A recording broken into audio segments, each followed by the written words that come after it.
Welcome to MELfeed.video. We are commencing a live web stream service via youtube.com from Echuca, Australia.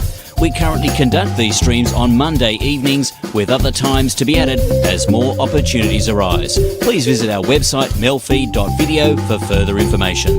This web video project presents old and new community TV programs. Please enjoy your stay with MELfeed.video.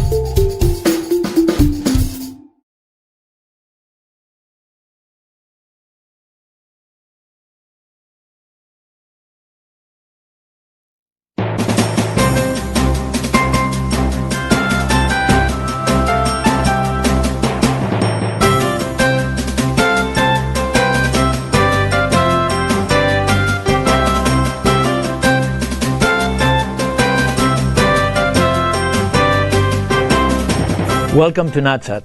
My name is Paul Spanos, and today my guest is from the United States, Dr. Peggy Poteet, and she is the chair of the Department of English, a division of Cultural and Communication Studies at Southern Nazarene University in Oklahoma. Did I say all of that right? You did say that right. Welcome. That's correct. Welcome to the program. Thank you. Can you talk to us about yourself? Where were you born and where you grew up, and how you end up being in education field? All right. I was born in Los Angeles, California, but I grew up in Northern California, just outside of San Francisco. Beautiful place. And yes, it is. Yes, my family goes way back for generations of living in San Francisco, so it's a very important place. I probably started teaching in our garage with the kids in the neighborhood. I think I can remember that was one of the things we played teacher, and it's something that I always enjoyed doing. That means it came naturally to you, to going to teaching I think it did. Okay. Yes, it's where I feel most at home and most fulfilled. It's something I love to do. Okay. And did you find it challenging? What you went to follow university and then to be a professor today? Challenging today to teach the students of today. Okay. Yes. I've been teaching quite a while, and students have changed in the last 20 years. Can you explain to that a little bit more? Well, some people blame it on Sesame Street. I don't know if that's fair or not, but these are our students that are quite tied to texting and laptops, and the challenge is learning how to use those things for the advantage of education. And also, it seems as though the attention span is a little bit shorter, and so that means that you have to plan your time with them accordingly to keep them engaged in what they're doing.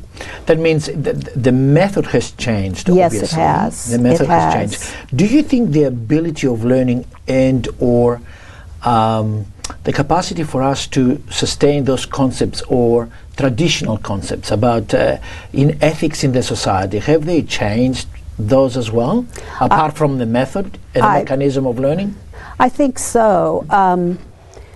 I think that there is a view of a more relative morality that we have in this world, that perhaps one thing that a teacher can do is challenge a student to think through how they come about deciding what is integrity for them, and why they do what they do, and what a moral thing might be. As sometimes, perhaps in past generations, we could assume certain moral codes. Yes. I don't think we can assume those anymore, and if we feel like they're important, then we probably have to be more proactive in articulating those codes. It means when we're talking about morality, the definition of good and what is good and definition of what is bad has changed, has shifted, isn't it?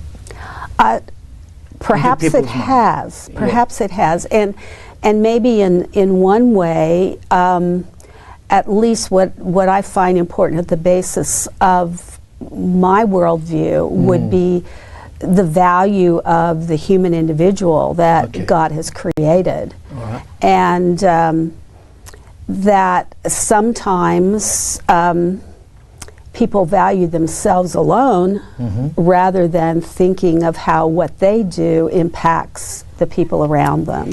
Okay, that means, the individualism in our days has impacted the even the way we learn things and or the way we accept things in education. I think so, at least in our country, because we also value individualism, and I think Australians do as well. Yes, that is correct. And it's not a bad thing. Yes. But also, I think it's important to realize again how the choices that you make do have an impact on your culture.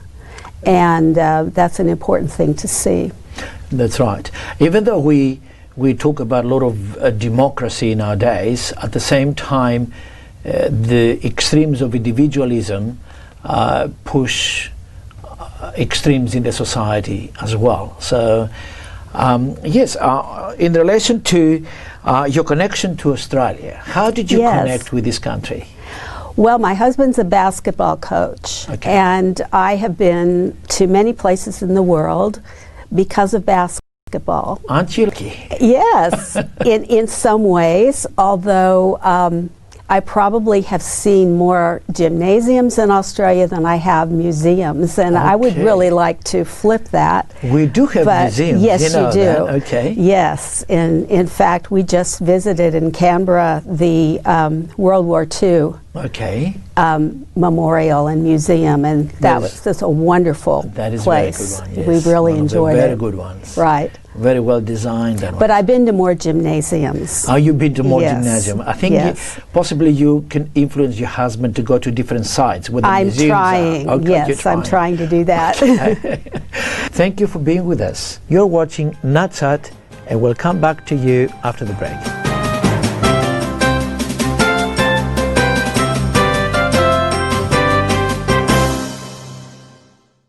If you choose to drink then drive, you could ruin lives. Someone else's, your family's, or your own. Choose not to instead. The right choice could save someone's life. Proud supporters of safety in our community. GMCU and Southern Cross Austereo.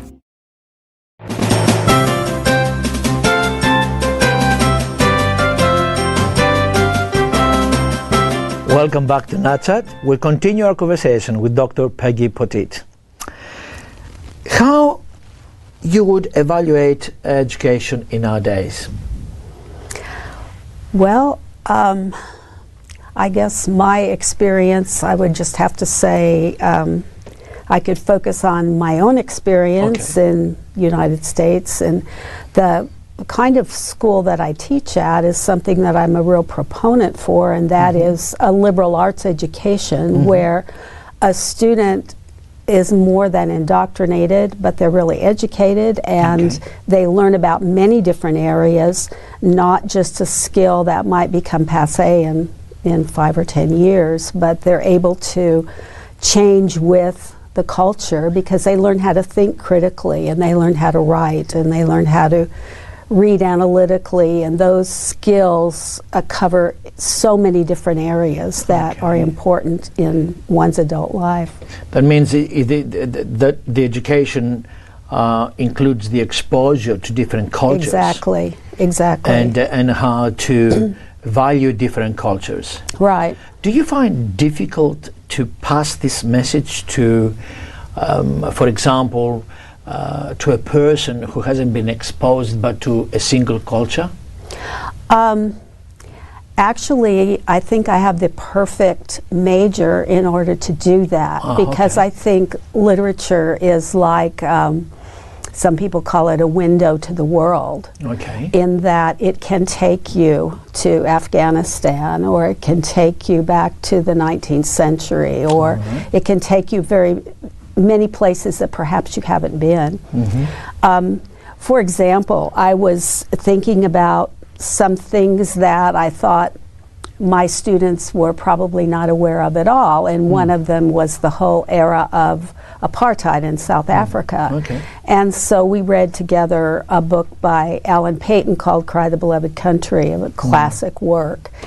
And it was amazing to hear, after they had read that and written about it and done some research, what they said about how I never realized that that kind of thing happened. I never realized that that existed, and they probably knew very little, if anything, about South Africa at all. Okay. And so I think literature opens that kind of door. African American literature is one area that I like to teach, and students can read a slave narrative, for example, and find out firsthand what was it like to live in the days of slavery and to experience that that horrendous kind of life. It gives them compassion, and it also opens them up to people's stories that we need to listen to. Absolutely. And I think nowadays, within the same countries, we find that there are conflicts amongst the ethnic groups within the same boundaries, the same country areas. So there is a real value of passing on not just the literature, but also the cultural, the whole life experience, being or belong to a different ethnic group or a different side of the world or something. Right. So, and that is incredible. Have you seen what is it that really makes you like that sort of work, to get involved and educate people in that sort of area, cultural, intercultural education, if you like? Well, I love, of course, I love my subject, but I think the most important thing when you're a teacher is that you love your students. It doesn't matter how much you know if you really don't love them and value them, and if you don't know how to approach them, then it doesn't matter how much you know. It's not going to have an impact on them. And so it's just fun for me to introduce them to things that they haven't known before, or to teach them skills in writing, for example, that I know will be helpful to them in the other classes they'll take, and perhaps in their career as well. I like what you said, loving students, and then the subject becomes sort of automatically, because part of your skills, isn't it? But loving students first is very, very incredible, because you can see them grow, isn't it? Oh yes, and I was just thinking about a friend of mine, and before our son was born, I was toying with the idea, well, should I continue to teach or not? And she encouraged me, and she said, you know, you'll be a better teacher. Okay. His name's Joshua. Okay. And she said, you will know that the students you have are someone else's Joshua. And that has really helped me to know that, you know, this is someone's child. And I want to help them and treat them the way I would want someone to treat my child. Oh, that's beautiful. That's beautiful, and I have to admit, the ethics in our society, I found a lot of problems in education coming from how to earn more money or save more money, or how to we have a tendency of talking about education in business terms, but there's a lot of inside us in our humanity that we need to learn and know. And somehow parts of our society will have a tendency of forgetting those values. Right. Do you find that the values in society have been shifted? I'm sure they have. And when I deal with students trying to decide, well, what do I want to major in? You know, sometimes they'll say, well, doctors make a lot of money. Maybe I want to be that. Or business sounds like you're going to make a lot of money. You may or you may not. Yes. And I always tell them that I've had the privilege of having the kind of job where when I wake up in the morning, I want to go there. Yes. Now, I don't make as much money as probably most of the students that I've taught, but ultimately, that really hasn't been as important as enjoying what you do and feeling that it makes an impact on someone's life, and that what you do will live beyond your life. Absolutely. That's important to me. And I can see a smile in your face when you describe these things. Obviously, you have some positive sort of examples in your life. Is it something that really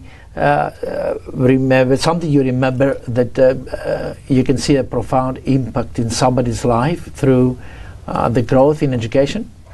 Well, there are many examples of that.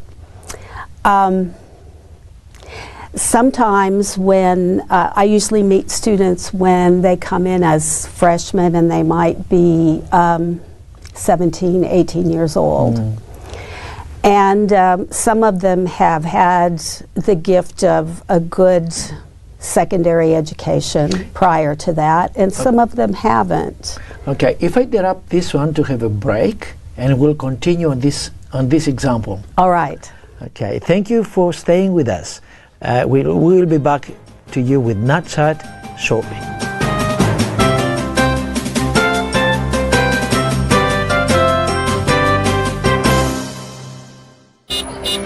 Imagine not seeing the world you live in. Macular disease is Australia's leading cause of blindness. Donate now to Macular Disease Foundation Australia. Call 1800 111 709 or visit mdfoundation.com.au.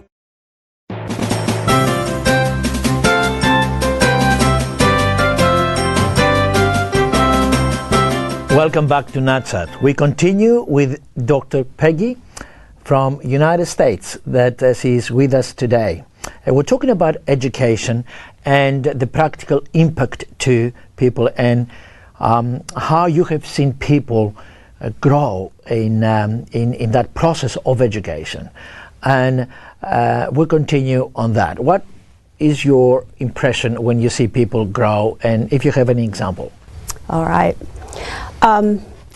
One of the rewarding things sometimes is to be able to see students as they can become rather than as they are, even though you have to work with them where they are, to see the potential in them that perhaps they don't even see themselves. And there are a lot of students that have the ability to go to university and do very well. Yes. There are some where you wonder, well, should they be there or not? And yet within them are some of the abilities that the other students have. They just haven't had the advantage perhaps of the kind of family they came from, the kind of secondary education they had. And it's interesting to see those sort of diamonds in the rough, and to see them grow, and to see them walk across the stage with their cap and gown, and to see them graduate and be successful in their careers. A number of the students I have end up being teachers themselves. And so I enjoy watching them sometimes as I visit their classrooms and seeing them do the kinds of things that I hope they would be able to do. That sounds like you discover within your students, within their hearts, within their life, you discover some important, beautiful skills that they've got, and you help them out to surface them. And being able to be themselves, but at the same time, the learning process helps them to shape and form and be useful in the society, I suppose, that they can enjoy as well, isn't it? Right. Yeah, and it's a beautiful thing. We touched before about the importance of education and impact, and you mentioned about you can have the business person there, and people have different reasons to educate themselves. But beyond anything else, talking about different cultures, the ability to communicate better, because we are interested of educating ourselves, is important, isn't it? Even Yes, in it business, is. even if you do something not in literature, but to know how to communicate is important, isn't it? Exactly. And I think that's why it's important that part of a student's education is some kind of cross-cultural experience, which we Yes. try to have. We take students to different countries and let them experience different ways of looking at the world, different ways of living. Those things are extremely important. And again, literature is something that can do that for you, because you can get into the mind and the world of another culture Exactly. through their literature, and gain an understanding that you would not have otherwise. Absolutely. And I thoroughly enjoy that. I'm trying to do that with Australia right now, Okay. and doing some reading about the early days of the country. We do have some nice settlements, original settlements that Yes. you can visit. You will really appreciate them. Right. One of the first sites I ever visited when I first came to Australia, and in Ballarat, and I never forget the experience, beautiful experience. But coming back to the communication, knowing somebody else's culture and communication, that really brings down the bridges, isn't it? And Yes. helps people to understand one another before they start being upset and starting conflicting. Exactly. And fight one another, isn't it? Exactly. So literature has far more impact, and it's not just reading books and Right. and have the exposure to somebody else's story. It's a personal impact to communication as well. Right. Okay, and do you find the appreciation from your community about literature in our days compared to 20 years ago? Well, I think it's a little bit harder to sell with students today. Some people call this generation a post-literate generation. Yes. In that, I find that I've had some students who really don't read very much. They read Facebook and they read their texts. Absolutely, but this not is the language. text. Yes, yes. And yes. and so it's a challenge, but a good one, in order to say, you know, you can lose yourself in this book. You can go places that you would never be able to go otherwise, and to get them involved in that, and to see that, reading isn't so bad after all. Absolutely. The last question I would like to ask you, I've noticed that you believe in God, and I've noticed that the Nazarene university that you're working on is a Christian university. How do you value Christianity or your belief in God impacting your work? Well, we all have a worldview, Yes. whether we have defined it or articulated it or not. Yes. And I think we all approach education with that particular worldview. Yes. And we like to look at the Christian worldview as foundational to what we learn. That doesn't mean that we don't learn the same things in physics or chemistry or literature that other people would if they had a different kind of perspective. But we look at it with a worldview that says that there is a God that loves you, there's a God that created you, that we were created for relationship. And that's why it's so important to learn about each other so that we can be in that right relationship with each other. And so that we look at what we do or as being foundational to what we do in the classroom. That means your faith helps you even more into that intercultural education and literature that you teach to your students as well, and you're responsible for as well. I think it makes it more valuable. Absolutely. It's not just valuable as something to learn to earn a buck, for example, correct. which is $1. Yes. I don't know if you say that word here or not, but that it is something that can be life-changing. Thank you very much. Thank you for being with us. It was wonderful to talk to you, and Well, also thank because you. you did not only talk about education, but you have your personal reflection to it, and we really appreciate that. You're watching NAT Chat, and we're going to be back next week, same time.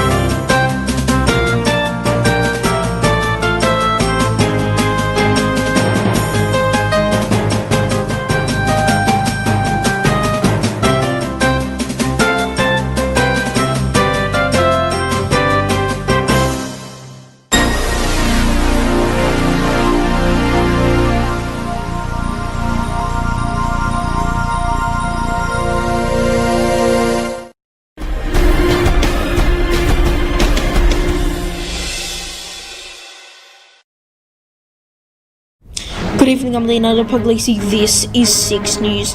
Tonight, a corruption bombshell. Adam Somyurek sacked following the release of secret recordings. The Premier lashing out at the now former minister. There is no place in my government for him. There is no place in my team for him. And that is what I informed him this morning. Also tonight, an iconic bell tower taken down after fears it could fall due to major rotting. Violence on the streets of London, but it's this photo taken in the middle of it that has everyone talking. Parts of Beijing re-enter lockdown as fears about a second wave of coronavirus grow around the world. And Australia 108, the new multiplex that is now the tallest building in the entire southern hemisphere. 6 News starts now.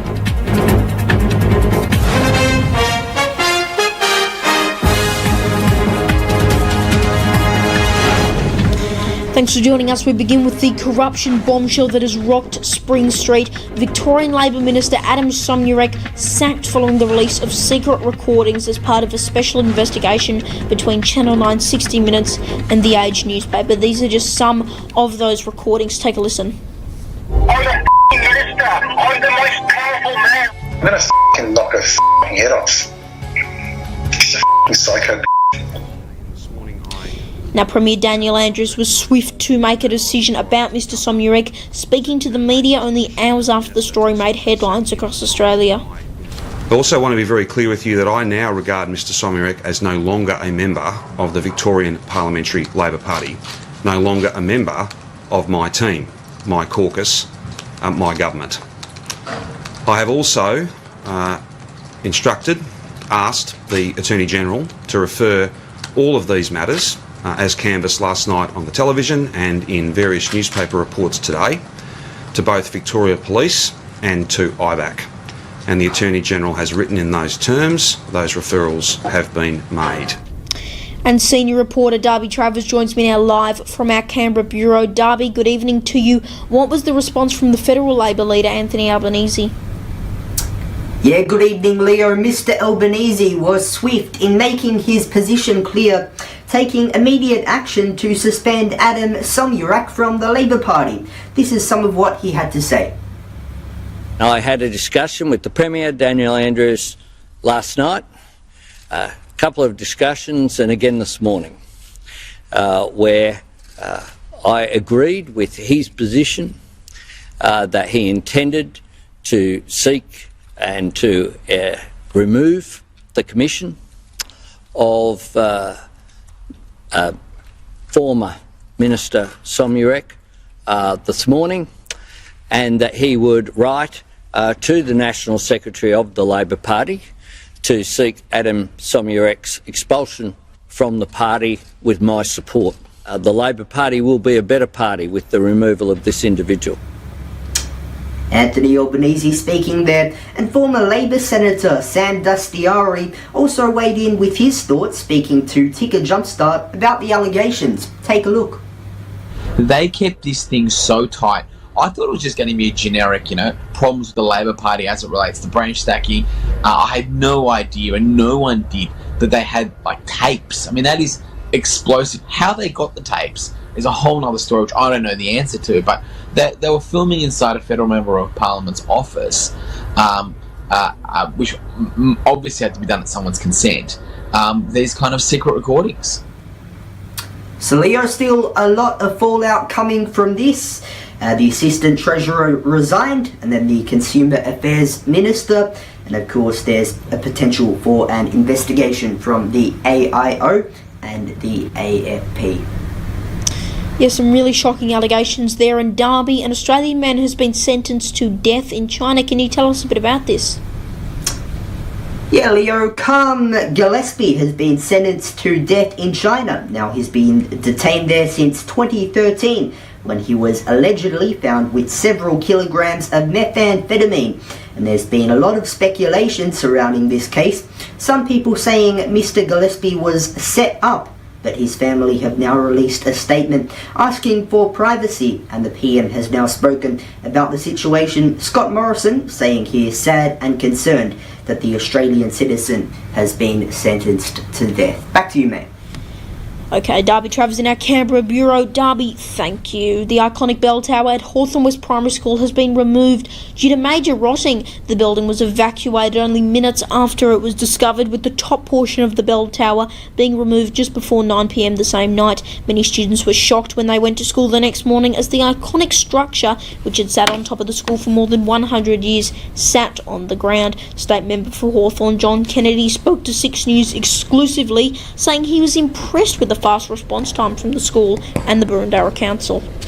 Yeah, I am really. I mean, it's a lovely school, and of course it's got plenty of history attached to it. You know, with the Hawthorn West Honour Avenue and what have you, and it's a great little place, as you would know, because you went there, sort of thing. It's a lovely community, and that tower is so much like a symbol, isn't it, of its history, really.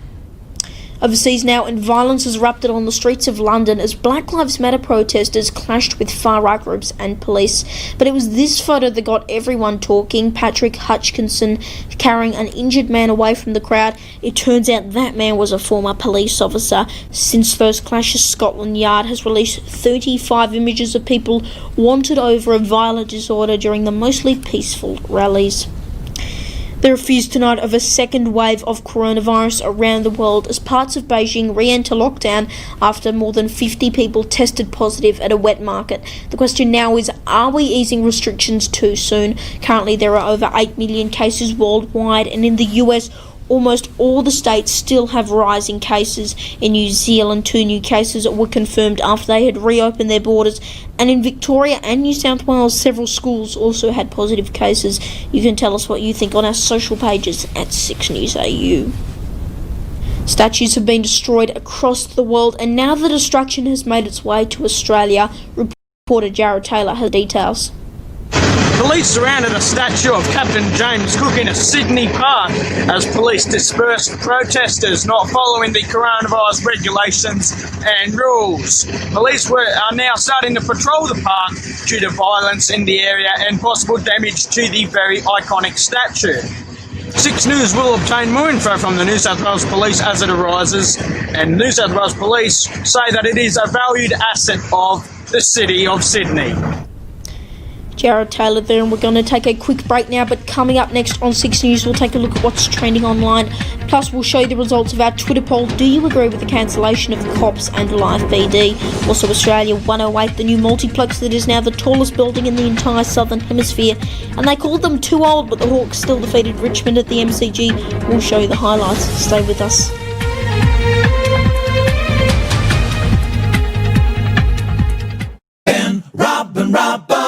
Streaming across the globe, Ben Norris, Rob McKnight, and David Robinson.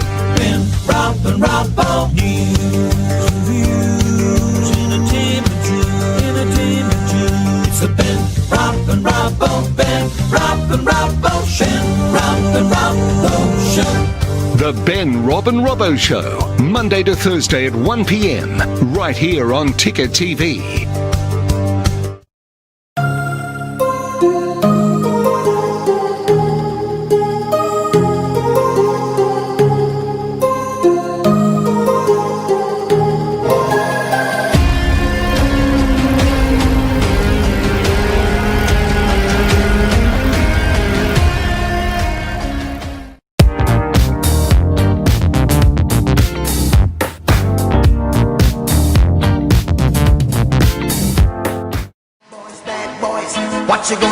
What you gonna do when they come for you? Welcome back. That was the theme song from the iconic show Cops, which has recently been pulled off the air.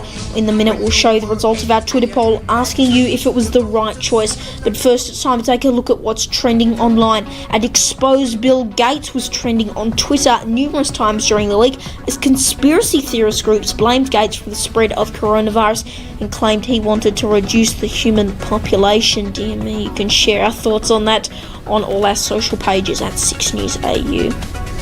Now to our Twitter poll, and 88% of you say you do not agree with the cancellation of Cops and Live PD. 12% of you say you do. The shows were pulled off the air due to mounting pressure following protests about police violence. Both of those shows have been accused of glorifying police brutality and excessive force. Now, both of those shows, they're not set to come back, and many networks are also pulling reruns of them.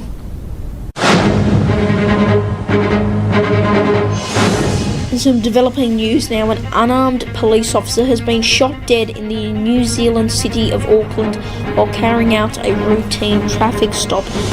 Reports say the officer was one of two shot when they stopped a car, the first to be killed in the line of duty in the country since 2009. Changing pace now in Australia, 108 is now the tallest building in the entire southern hemisphere, overtaking Melbourne's iconic Eureka Tower.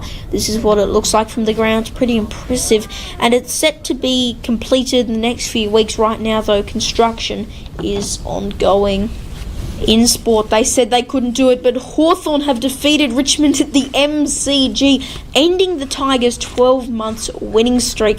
The final score was 11-5-71 to Richmond's measly 5-9-39, with Chad Wingard kicking 3 goals, Isaac Smith and Jagger O'Meara also starring Smith having 28 possessions, and boy am I happy with that result.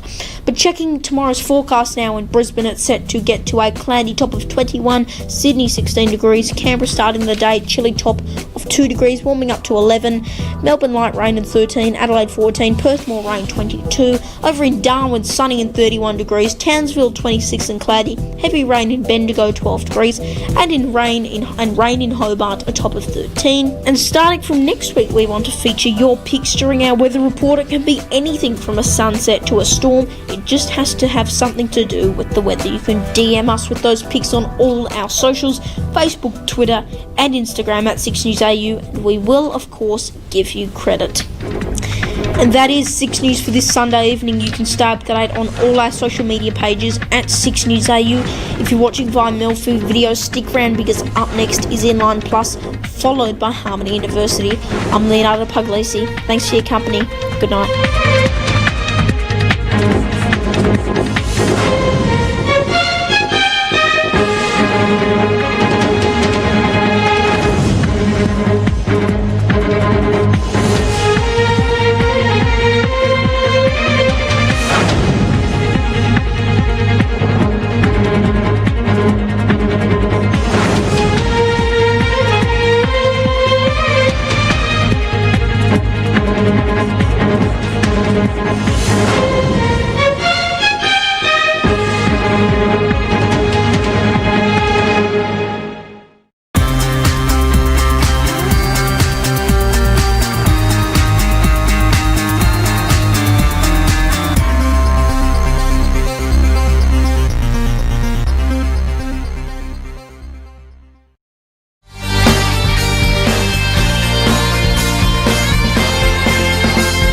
Multi-faith and interfaith is all part of Harmony in Diversity, every Monday night at 9. Live streamed from Echuca each week, this is MELfeed.video, a different sort of TV.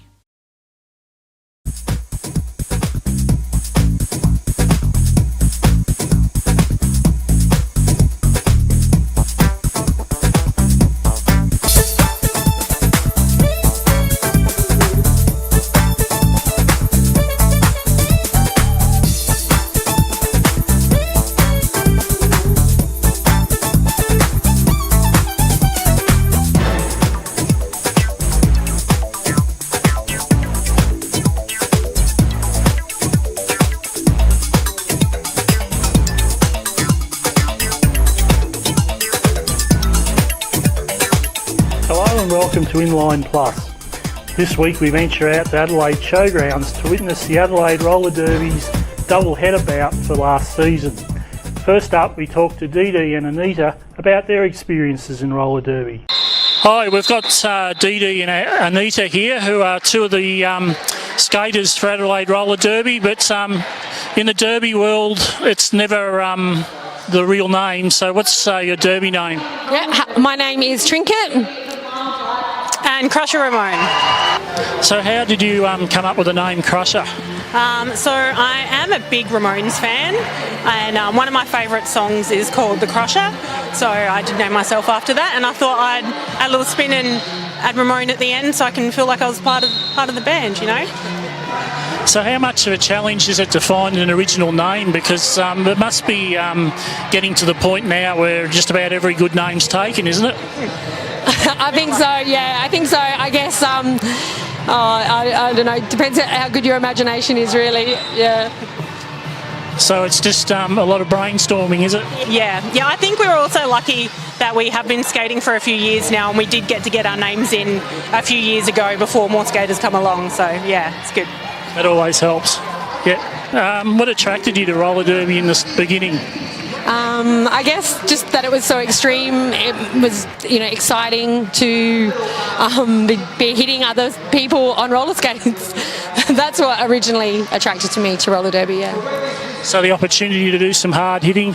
Definitely, yeah. So how long have the two of you been playing now?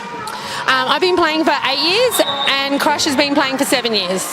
But we met at roller derby, so yeah. So you've been playing about the same amount of time? Yeah.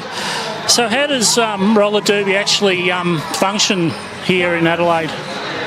Well, I mean, the whole league is run by the skaters and the members of Adelaide Roller Derby. So we have committees, and so we all pitch in and we all make it happen ourselves, which is hard but also really rewarding. And you learn endless skills about event management, and which is So a bit like community TV, you learn a bit of everything? Yeah, I imagine so, yeah. So how many teams have you got in the Adelaide Roller Derby? So we have 4 home teams. We've got the Road Train Rollers, who I skate for, the Salty Dolls, who Trink skates for, and we've got the Mile Die Club and the Wild Hearses, who are currently playing right now. So it might be an obvious question tonight, but who's your biggest rivals in the league? Oh, it would each other. Yeah, definitely the Roadies and the Salties. Our games always come down the wire. It's just who can bring it on the day. So, and I mean, even just playing against Crusher, each other. Yeah, we have some good battles. So we've come in a good night, you reckon? Yep, definitely. We also have our travel teams as well. So we have the Adelaides, which is our A-team rep squad, and we have the Radalaides, which is our B-team rep squad. So how many make up a team in roller derby generally? So we usually have about 20 per team, and then we can roster up to 15 on game day to play. And then there's up to 4 benchies as well. So in total, 24 per team. Yeah. So how many refs are used in a game? Usually we have 7 refs, so there's 3 outside pack refs, 2 jam refs, and then 2 inside pack refs. So a crew of 7, to play a game. So there's certainly plenty of people keeping an eye on it to make sure it's a fair game? Yeah, exactly. They keep us safe and keep us in check and make sure we're playing within the rules. We do also have our off-skates officials, so they'll do the jam timing, they'll do the penalty box timing, and also the scoreboard. So there's certainly plenty of volunteer vacancies to fill. Are you always looking for volunteers to join the ranks of the officials? Or? Oh, yeah, it's endless. We can never have enough help, and it's definitely a sport that you've got a lot of love for because, we all do this in our own time, and, it's a real community sport, which is great. So how long roughly do you train in a week? Depends depends on the week, but yeah, on Sundays is our biggest day because I do travel team training. I'll train home teams and then travel teams, so 4 hours straight. And then during the week, a normal training session is for 2 hours. Yeah, and then sometimes we'll try and squeeze in some extra travel team training as well. So up to 3 times a week, yeah, or more. So what types of cross training do you do for roller derby as well? So I try to stick with sport-specific training, specific to roller derby. Obviously your strength, cardio and plyometrics, which is my favourite. So very important for skating. You want to add anything to that, or? No, I do similar stuff to Crush, but I definitely have noticed how much has improved my skating and on-track performance by cross-training and injury prevention as well. So before you did roller derby, did you skate before, or is this something you've taken up just to play the game? Well, actually, no, I did skate in the street. All my friends thought I was crazy. With both my kids, we'd just be hooning around before roller derby had come to Adelaide. So I was so excited once. A friend messaged me and said, "Have you seen the paper?" Which was saying that the sport was coming. So I was at the first game that was held here by Adelaide Roller Derby, and haven't missed a game since. So and that was 10 years ago. 11 years ago now. So does Adelaide Roller Derby host any special events apart from the bouts between your local teams? Yep, so every 2 years we host the Great Southern Slam. It's the biggest roller derby tournament in the Southern Hemisphere. We're pretty proud of having that and being able to maintain it over the past few years. And that involves teams from all over Australia. We've had some international teams as well from New Zealand. So yeah, it's really, really exciting. We're coming up to that next year, so we're looking forward to hosting another one in 2020. So how many bouts do you have over a year? We have 2 rounds, so there's 12 games altogether, and that includes the playoff for 3rd and 4th and 1st and 2nd. So 12 bouts all up, but each team plays, is it 6 games each? And finals? Yeah. So we all play each other twice. So what position are your team in at the moment? So I'm usually blocker/pivot. Occasionally I jam, but not very often. Okay, so you're a bit of a specialist in some ways. Oh, sometimes. She's an amazing blocker. I'd be terrified if she started jamming, to be honest, but it's long overdue. Okay, so what position is your team in on the ladder at the moment, do you know? Oh, we're currently 3rd, and we've missed our chance for the grand final, but doesn't mean we're not going to go hard tonight. So where are you placed at the moment? I think, I'm not sure. I think we might be first. I think you might. Yeah, I think we're sitting in at first, but I feel like we did win against the Dyes when they had a few key players away, so it wasn't really an accurate result. You know, there wasn't the full force of their team, so yeah, so we've made it into the grand final and we were playing the Mile Dyes, so but yeah, it doesn't mean we're not worried about playing the roadies tonight.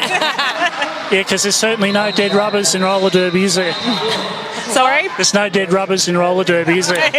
Go hard or go home. Okay, so thank you for talking to us tonight, and best of luck with the second last match of the year, and for you, best of luck for the grand final when you get in there. Thank you. Thanks for coming down and learning more about roller derby. We hope to see you around. And actually, I do have one last question. Who's your favourite team? Well, I'm pretty neutral at the moment, so still time to win you over. Yeah, there could be, yes. And thank you for your time as well, and better luck next year, I guess, but maybe knock them off tonight. Yeah, that's it. We'll just go out and go hard tonight and have a good time. So yeah, thank you. Okay, thank you. Coming up after the break, we talk to Rebecca and Erin about their time in roller derby. Northern Access Television will turn 30 in 2020. We are planning a celebration night with a book and a special TV show about our history. If you're a past member or a volunteer of NAT, we would love to hear from you. For more details, visit the website nat30years.info and find out how you can help celebrate 30 years of media for the community. The 30th anniversary of Northern Access Television. Let's celebrate in 2020.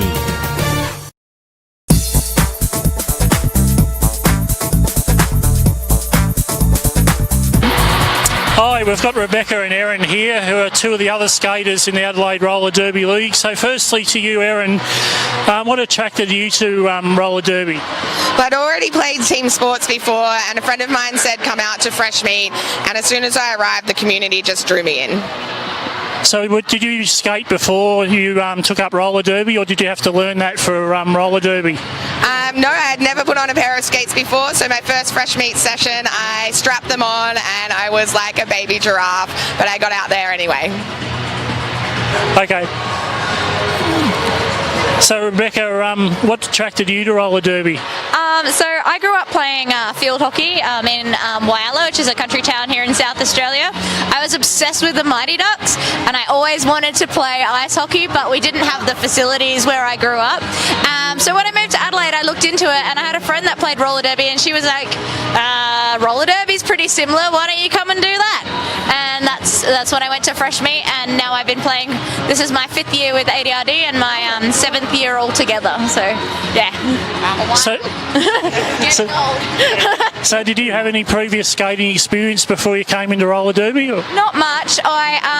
We had a skating place in Whyalla for a little bit, and it closed down when I was about 12. So I went for a little while and then didn't have any skating until I started playing again, so yeah. So you had to pick it up as an adult again? Yeah, and it's so funny because one of the things we do in Fresh Meat is we do back in the day we were trying to do 25 laps in 5 minutes, and I remember saying to my friend, oh, I did 17 laps, it was so good, and thinking that was like really good, and then now I'm like, oh, okay, yeah, I definitely got better, so yeah. So in the derby world, everyone's got their own alter ego, haven't they? What's yours? My name is Evil Stig.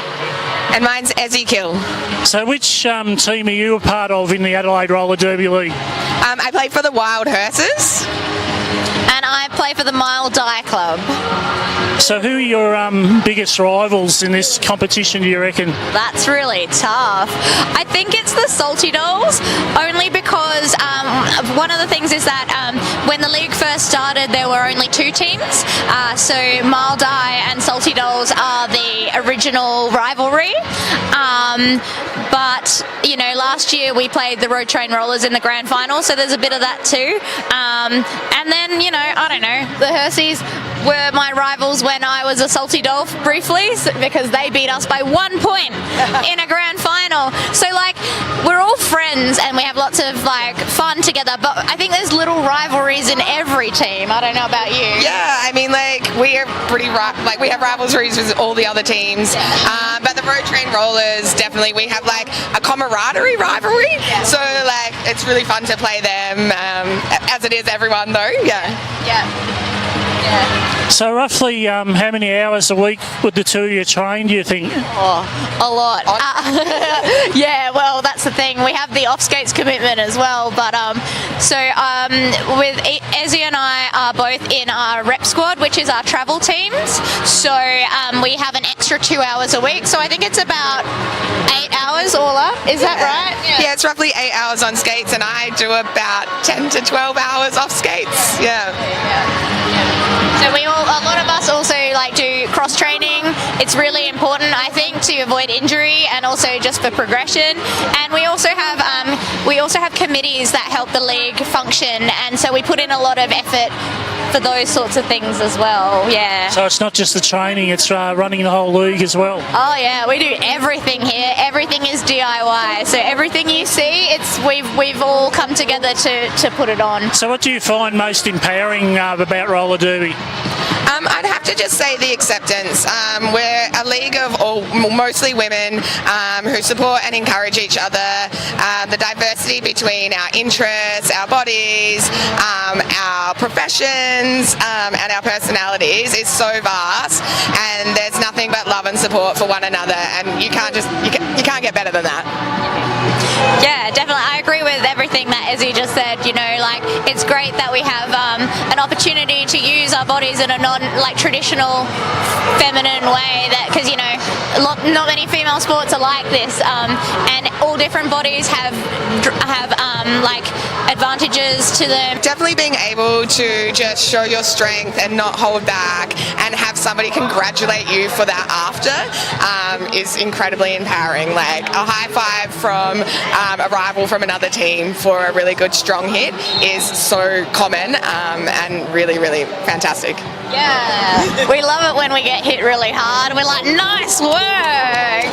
People are really surprised about that, but you know, like, it's like, yeah, I appreciate that hit. Yeah. How much work has gone into being that strong to hit you down, and you just want to like high five them. Yeah. Okay, well, thank you to the two of you, and best of luck with the league for the rest of the year. Thank you very much for having us. Yeah, thank you for coming out. I hope you enjoyed it. Okay, thank you very much. We take a brief look at the Great Southern Slam event from 2018. That's right, after this break.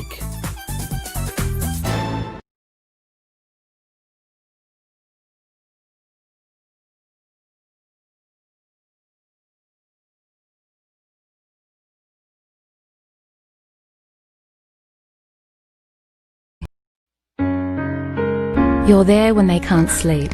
You're there when they forget. But who's there when they're at school? Asthma can be serious. It affects 1 in 10 Australians and claims 400 lives each year. Does anyone at your school know what to do in an asthma emergency? Log on to asthmafriendlyschools.org.au and find out if your school is asthma friendly. Shouldn't every school be asthma friendly?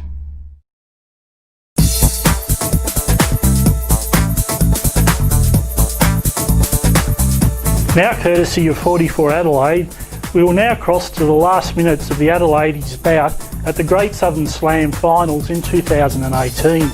And calling the action for us is Johnny Smash and Gilly. We're hearing the cry to put horses back on. And Bobby Dazza is requesting the horses track to be put back on. Warming up for their hoedown later on tonight. Yeah, I think we're going to hear a lot of Dazza Braithwaite throughout the night. Mosquito is joining the crowd as she has reached 7 penalties and can no longer play.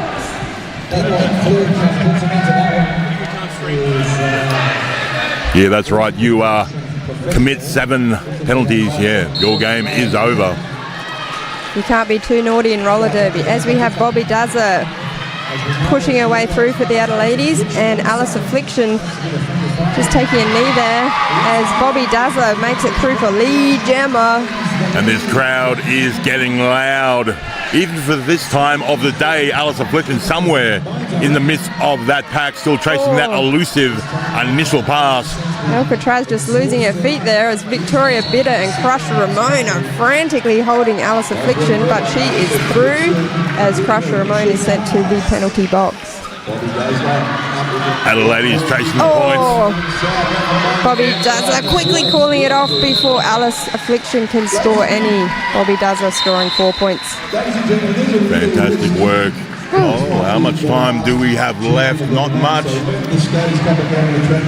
1 minute 23. This possibly could be our last jam. I think we might have a team timeout before that happens. Just a chance for both teams to take a breath before we head into possibly our last jam. A big hello once again to everyone watching either on Facebook. A shout out to Channel 44 and a big shout out to Adelaide Roller Derby League for hosting another fantastic Great Southern Slam. Yes, Adelaide Roller Derby League, daggy and endearing, and they have a huge place in my heart. I love you guys. Everyone loves the Adelaides and the Adelaide Roller Derby League. Always fantastic hosts here at the Adelaide Showgrounds. Everyone just looking really, laid back for some Chris Isaac, I think. We've got plenty of inflatable couches trackside, people taking their positions nice and early. It's like a Pearl Jam, a Pearl Jam lineup for tickets. It's like an iPhone pre-sale. Yeah. We are getting ready for a massive day of grand finals here on track 1 at the Great Southern Slam. Oh, we're up and rolling again. Harry Smiles jamming for the Swarm, wasting no time. She is lead jammer. Oh, as Mansfield's Mills is sent to the penalty box, we have a power jam for Harry Smiles and the Swarm. Harry Smiles steps initially through down that inside line, gets held up by some nice defense out front. That's Pincher Salt and Blue Renegade. Oh, but she is punching through. Adelaide's down a blocker as Kasha Ramon returns to the track. Crusher Ramon straight to the front, organising that defense. Oh, slick work down that inside line. Hey, apex jump gets knocked inbounds. Recycled to the back of the pack. Blue Renegade sprinting to the front there. Any opportunity to get on that jammer as Mansfield's Mills returns to the track. QT in there trying to provide some assistance, and Mansfield's Mills finds some space on the inside, and I can't even see this. Oh, there she is, Harry Smiles, getting squished on the outside. Man, Squeal chasing the points, gets knocked out of bounds. Has to yield to the pack, skating in behind. Rattling Bones, she's back on track. Rattling Bones heads to the penalty box. Sometimes those penalties are worth it, holding up the Adelaide's jammer as Mo Money recycles Mansfield's Mills to the back. Mo Money. I got 99 problems, and Mo Money is one of them. We're down to 30 seconds left in this jam. The jam has been called. That is jam over. That is bout over. And we have an unofficial score. And now it's official with that rolling whistle. That is bout over, and an epic battle this morning. And a big congratulations to the Sun State Roller Derby team, the Swarm, taking this one out over the Adelaides in a fantastic bout to kick off day 3 here on track 1. Great start to the day as the Derby fans head onto the track for the traditional high five with the skaters. Absolutely there. This is a thing. It's a thing. A victory lap means roller derby lovers make their way up to the yellow line.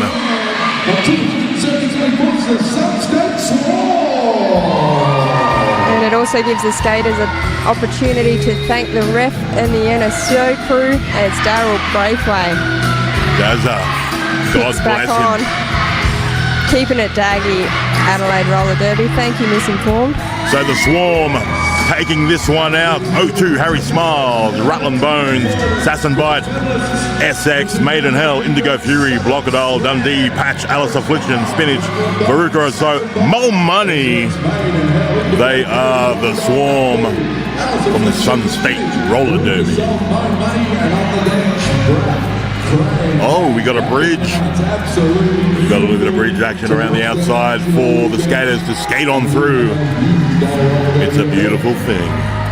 They haven't worked hard enough. The crowd wants them to squat, take a prolonged squat through this bridge. The ladies congratulating the referees and thanking the referees for their hard work here this morning. And we've got the Adelaides 04 IV, 119 Trinket, 13 Lady Vengeance, 2880 Blue Renegade, 31 Victoria Bitter, 314 QT, 33 Mosquito, 38 Roller Stomper, 43 Mad Squills Mills, 46 Alcatraz, 52 Pincher Salt, 533 Crusher Ramon, 55 Bobby Dazzler, 91 Ankle Grinder, being supported by the bench crew, the beautiful Ra, Plan B and Crafty. I can say she's beautiful because she's my girlfriend. Nice it's work. Alright. You have to throw that in. Yeah. Well, that concludes our visit to Adelaide. Thanks to all those who took part in our Adelaide episodes. We really appreciated your help. We'll be back at a future time with a few more programs, but until then, bye for now. We will return in November with some new episodes from Sydney and Melbourne. If you're interested in being part of these future shows, you can visit us online at inlineplus.net for further details.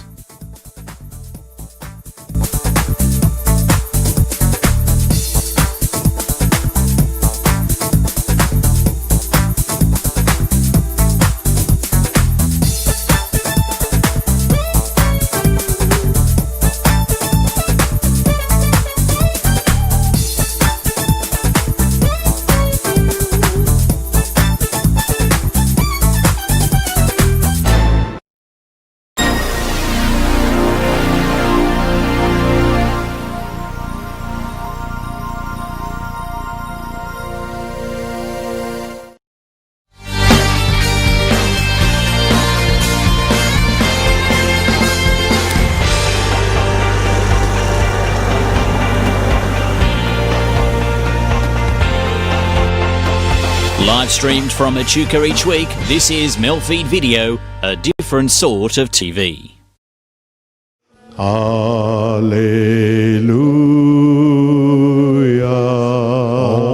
Om Mani Padme Om. Allah.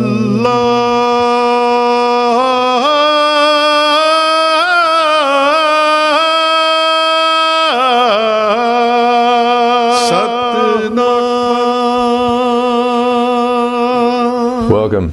You're watching Harmony and Diversity, and we're speaking to Bhakta Das, who's a Vaishnava Hindu Minister of Religion and the Communication Director for the International Society of Krishna Consciousness, otherwise known as the Hare Krishna Movement.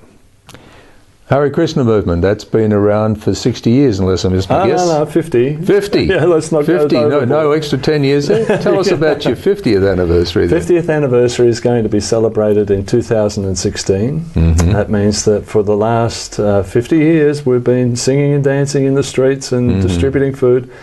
We're actually known generally throughout the world as the kitchen religion because we have such delicious vegetarian foodstuffs that we offer through our temples, through our restaurants, through our Food for Life program. Yes. So 50 years, it's a long time. It's a long time. And you know, our founder, His Divine Grace A.C. Bhaktivedanta Swami Srila Prabhupada to us, he founded this in New York City, and then from there it just spread. Okay, so it started in New York City. Yeah. Right. Yeah.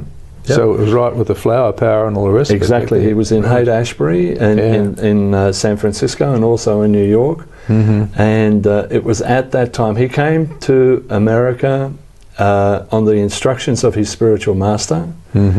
His spiritual master had told him that if ever you get an opportunity, print this Vedic knowledge in the Western languages and go to the West to preach, because they need this information. So at 69 years of age, nearly 70, with the equivalent of $5 in his pocket and a box full of his Bhagavatam translations, he got a free passage on a big cargo boat.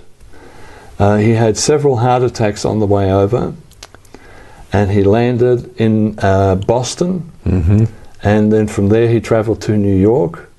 And for a year he lived in the Bowery in New York, with where the drug addicts and everything were, and slowly, because of that hippie culture and the young people were looking for something alternative and psychedelic and far out, so he cultivated them to take up Krishna consciousness.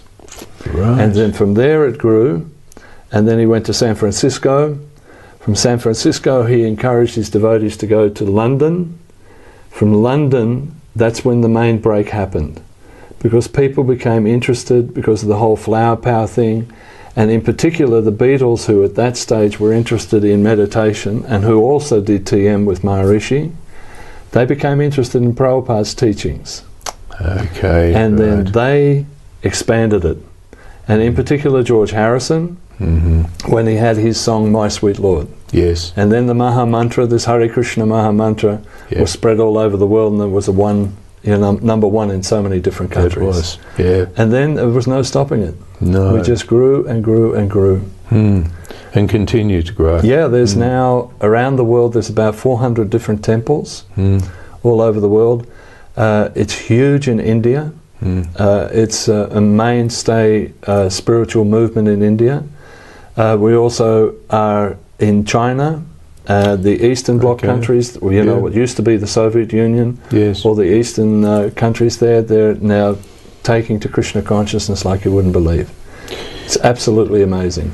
What does it look like in Australia? Like, when did it come here? When did it? Well, it would have been around about 1969, I think, from memory, was that when it was introduced in Sydney. And then again, there was also that whole New Age and spiritual revivement and hippie sort of culture, and they took to it also, and so then it spread to every state in Australia. So at the present time, from a nationwide perspective, what's it look like, just roughly, with the temples and the level of interest? Are they equal? It's It's quite amazing how many people. As far as initiated devotees are concerned, I would say within Melbourne we would have maybe around about 2,000 initiated devotees. That means fully committed devotees. The broader community would span out to around about maybe 6,000 to 10,000 people. That's in Melbourne alone. Yes. And it's increasing. Then you have the fringe people that are interested in Krishna consciousness, like, say, for example, a lot of the Indian diaspora that would be interested, and they would visit the temple just to worship Krishna and the deities at the different temples. So. Yeah, and that being part of their historic culture, that's going to only get bigger rather than smaller, as you say. Absolutely. Yeah. A major direction that we're taking also is to support and help Indian students, and that's why the Victorian government is especially interested in supporting us, because the Indian students come here and they've left their culture behind. Yes. And it's very, very difficult for them. So the only place where they can sort of feel that little remnants of that Vedic culture is at our temples, and they have the food that they can relate to, and the chanting that they can relate to, and it's a place for meeting as well. So if you go to a temple in the evening, there's literally hundreds of these young men and women that are students studying IT and studying in different universities. They come there to communicate and celebrate together. Oh, that's a very important role to play. So the 50 years, and what's going to happen is we're going to have thousands of people dancing through the streets. Well, that'd be terrific. What have you got planned? I can't see that happening necessarily, but we will eventually become more influential within government circles, within interfaith circles, and so on and so forth. The teachings of Krishna consciousness are so profound and so easy to understand and so fulfilling in one's life that if you come in contact with this knowledge, with this teachings, it makes a fundamental change in your life. And it's not sectarian, it's not that you have to be a Hindu per se to follow this tradition. No. It's simply the process of loving God. What Vaishnav Hinduism is called Bhakti Yoga. And Bhakti means love. And so it's the yoga of love, of learning how to love God.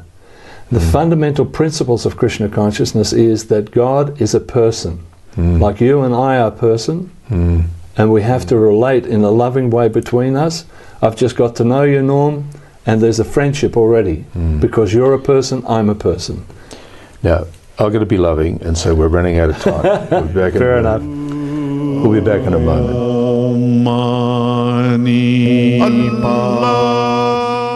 The federal government intends to turn off community TV on June the 30th.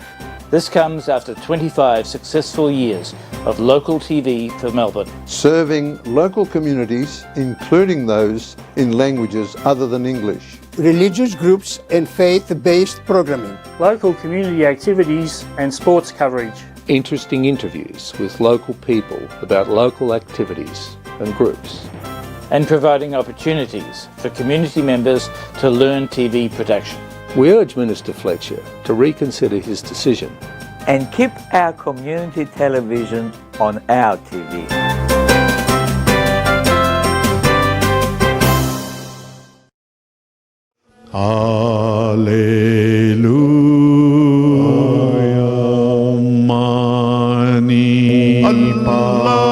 Welcome back. You're watching Harmony and Diversity, and we're speaking to Bhakta Das, who's a Hare Krishna priest. Bhakta, I don't want to spring this on you, but the internet is a wonderful thing, and I've got some sermons from you, but I just wondered if I might be able to just put some of the more key points to you as to, and you might elucidate some of them. This particular one, one should be more serious about seeking the mercy of the devotee than that of the Lord directly. Now that's a bit obscure to me. What's that about? Okay, that's a really interesting point. You did your research very well, I have to say, Norm. You've really researched. When I gave that lecture, from the scriptures, from the Vedic scriptures, we understand that the Lord God actually loves his devotees so much, to the extent that if we render service to his devotees, he's more pleased than if we render service to him directly. Okay. So to serve his servant, that's why my name, I was very fortunate to get the name Bhakta Das. Yes. Bhakta means one who serves God. Das means servant. Okay. So there's an aphorism in Hindu culture, in Vedic culture, in Vaishnava culture, that one is dasu dasanu dasa.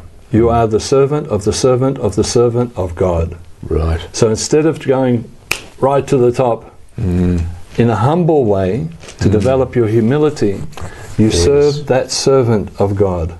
And then God sees that, oh, you are serving my servant? That's even more dear to me than if you were serving me.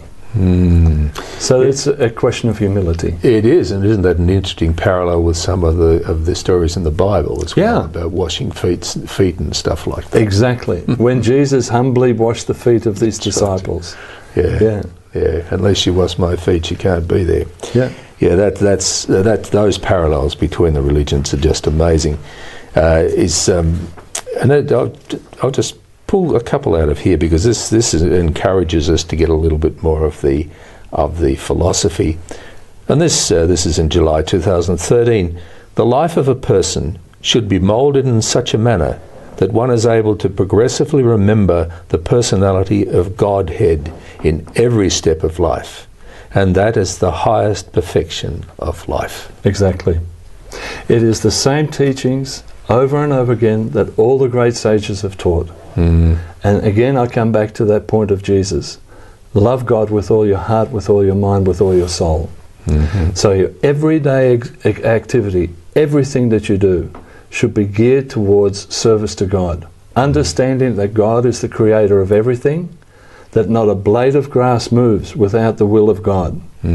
When we can see God in everything and in everyone, and that our life is simply one of service to Him and to everyone, then what happens is you become God conscious, Krishna conscious. And so thereby our society is called the International Society for Krishna God consciousness. So a devotee, from the moment they wake up in the morning to the time they put their head on the pillow at night time, they are trying to the best of their ability to remember God at all instances. Whether they're going to a factory to work, whether they go to an office to work. You know, so often we have this thing, I'm working for the man. Well, you're not. You're actually working for God. If you can channel some of the funds that you've earned for your livelihood and give it to a bona fide religion, spiritual path, then you are working for God, not for the man. That's right. You know, this is the attitude that one should have. Well, you talk about the day a day in the life of a Hare Krishna devotee. What does that look like? Good. Okay, we start our day at about 4:30 in the morning. That's pretty early for some people. It is. 4:30 we have our first service, and this is a glorification of the deities. At every temple we have beautiful deities, statues that are an incarnation, in a sense, of God personified, for us to worship. So we have an arti ceremony. It's called an arti. It's an offering of the items of the world, whether that be flame, flowers, incense, so on and so forth. We offer them back to God. Yeah. Understanding that everything comes from Him. So at 4:30 we do that. Yeah. After that we chant our rounds, we meditate, and we meditate on our beads, which I explained to you before. It's like a rosary. This is our beads. So there's 108 beads. Right. And on each bead we chant the holy name of Krishna, the holy name of God, which is the process for this age. Right. The calling on God's name is the meditative process for this age. Whatever religion, call on God's name. If you check in the Psalms, the New Testament, the Quran, the Torah, everything, even the Buddhist scriptures, will tell you that the way to advance is to call on God's name. Absolutely. So we chant on these beads. Hare Krishna, Krishna Krishna, Hare Hare, Hare Ram, Ram Ram, Hare Hare, and another one. So is that silently or audible? As a chant? Loud. Yes, right. The fact that it's loud, you can do it soft, you can do it loud, you can do it in a singing way, you can do it, but the calling of the name of God is the most important. Right. But this calling of the name on mantras, it engages all your senses. Right. Your fingers are tactile, your hearing, and so on and so forth. Right. Yes. So it's a concentration. So a devotee makes a commitment to chant as much as they can. If they're an initiated devotee, they chant 16 of those rosaries a day. So that takes around about 2 hours, hour and a half if you're a little faster, 2 hours. After that, we have another service where we glorify our teacher, Srila Prabhupada, and the disciplic succession. Those that have taken, because Prabhupada is no longer on the planet, he died in 1977, and his successors, which are young men and women, well, they're not so young anymore, have taken over the role of leadership. So so it's a glorifying them, and then we go out to work. Either you have a job or you work as at our restaurants, or if you're a monastic, you'll go and distribute books like that, or food like that. So it's pretty intense. So it's a commitment, and that's every day. Every day, well, wherever it's possible. Say, for example, if you're living close to a temple, then you can attend the morning program at 4:30.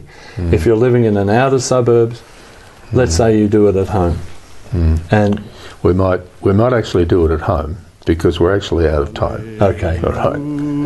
We'll be back in a moment.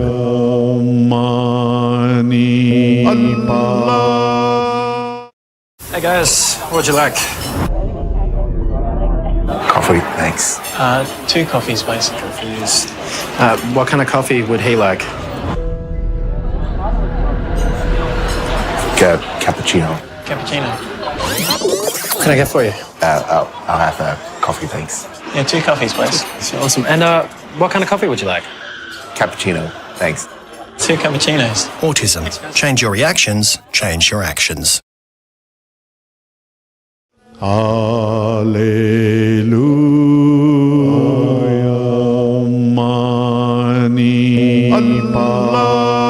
back. We're speaking with Bhakta Das. He's a Hare Krishna priest. And we're talking about something we mentioned earlier. This is your 50-year anniversary. Now, there's got to be lots of things happening. Oh, yeah. And it's the whole year? Yeah, the whole year. We're celebrating for the whole year. And so what's it start at? What does it start as? Well, it'll be at the start of 2016. We're actually doing a booklet which commemorates the 50 years celebration, which will be distributed all over the world in various languages. But every festival that we have during the year, we have one large festival that's linked in with the St Kilda festival here. It's called Rath Yatra.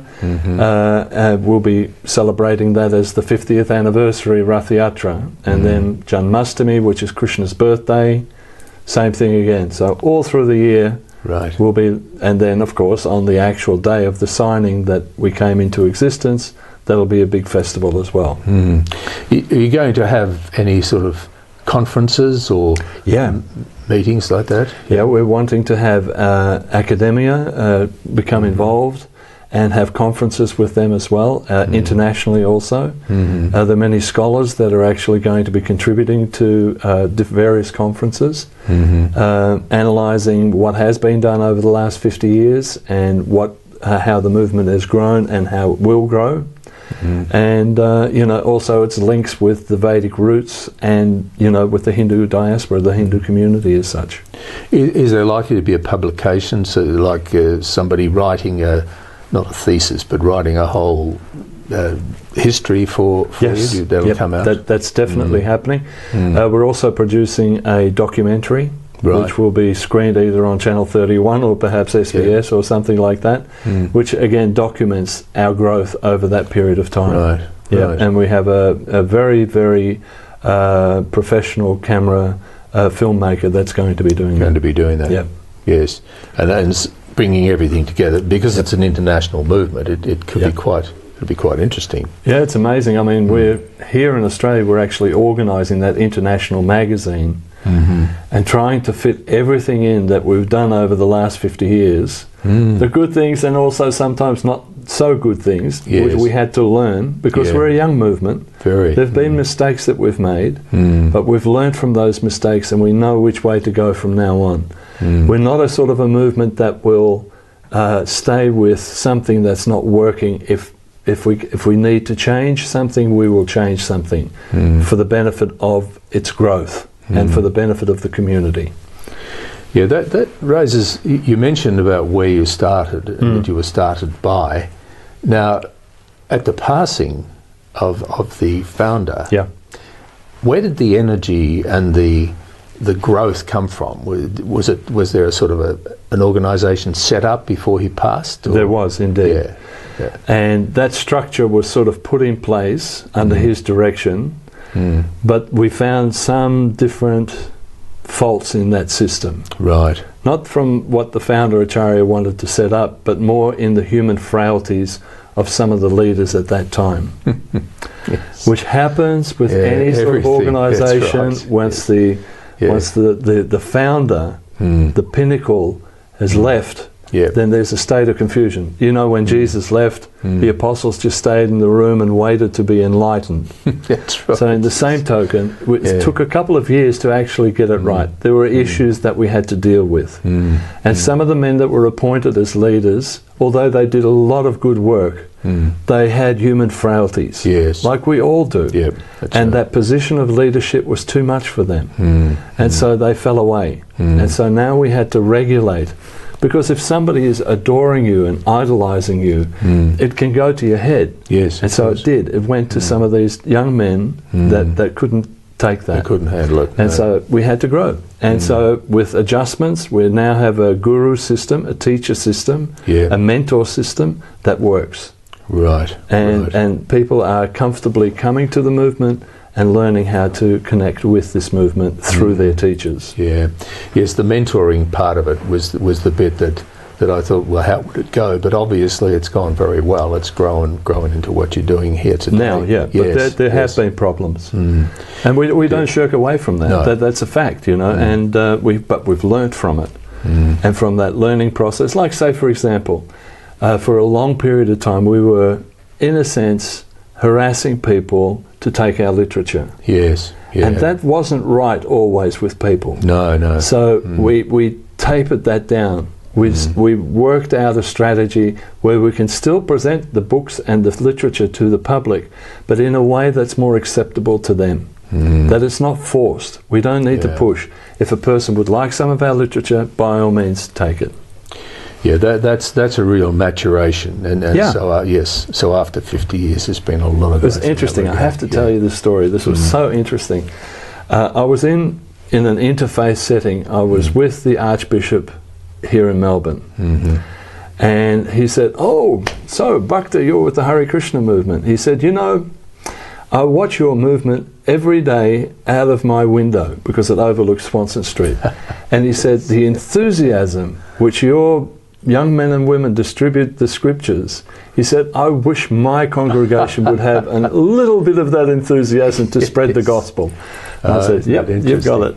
Yes, that's fascinating. I think the the spreading of those scriptures, it's all by action, isn't it? It's actions speak louder than words. Example. Yes, absolutely. Example. Yes. You know, you have to live a spiritual life. You have to know the scriptures, and then you can present it.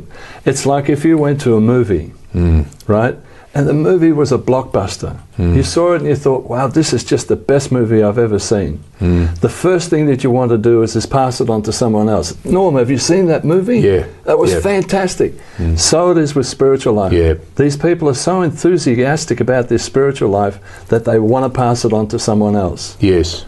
They want to give this pleasure, this spiritual pleasure, this spiritual bliss to someone else. To someone else, yeah. Because it is the ultimate. There's nothing like it. There's nothing compared to it. And with that spiritual bliss, a young person is able to become totally vegetarian. No meat, fish or eggs.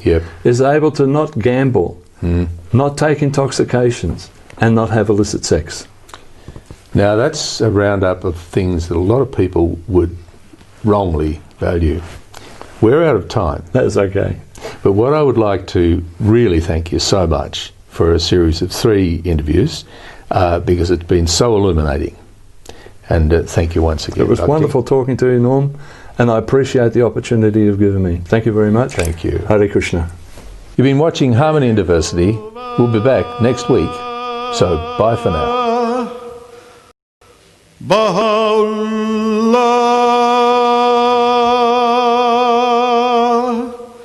Shanti Om,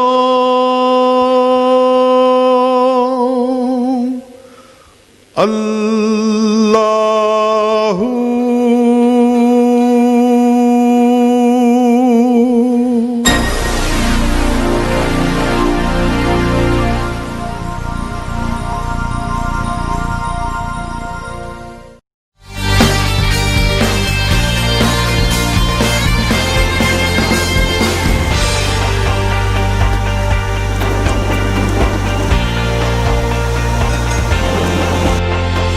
Live streamed from Echuca each week, this is MELfeed Video, a different sort of TV.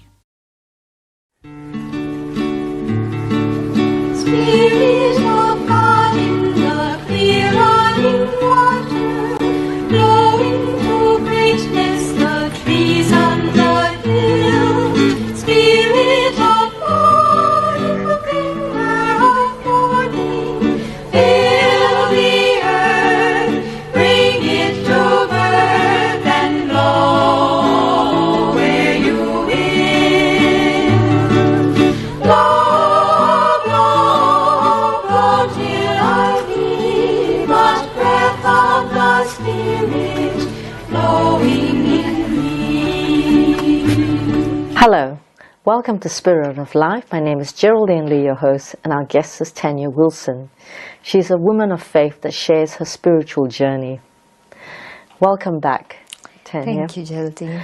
It's great to have you back again. And it's great to be back. Yeah, you shared a little bit about your beginning of your faith journey, how you had already a faith when you were young. That's right. That's right. So, so I think we spoke about my faith as growing up and coming into the charismatic movement, and how I respond by saying yes, because I get asked to do, different ministries, involved in different parishes, and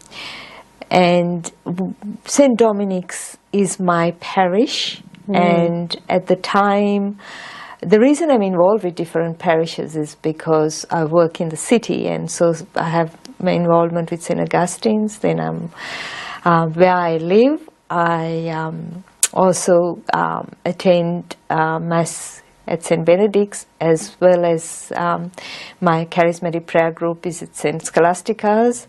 And I work, so St. Augustine's in the city and St. Dominic's is my parish. So I think last week we spoke about my involvement at St. Dominic's with the anti-euthanasia campaign that started in 2016. As I said, when I was invited by the parish priest to get involved, I knew that I treasured life, but besides that, I did not have any understanding of what all this entailed. And I always, with any ministry, I have this kind of attitude that I say yes, like Mary did, say yes to something much beyond her.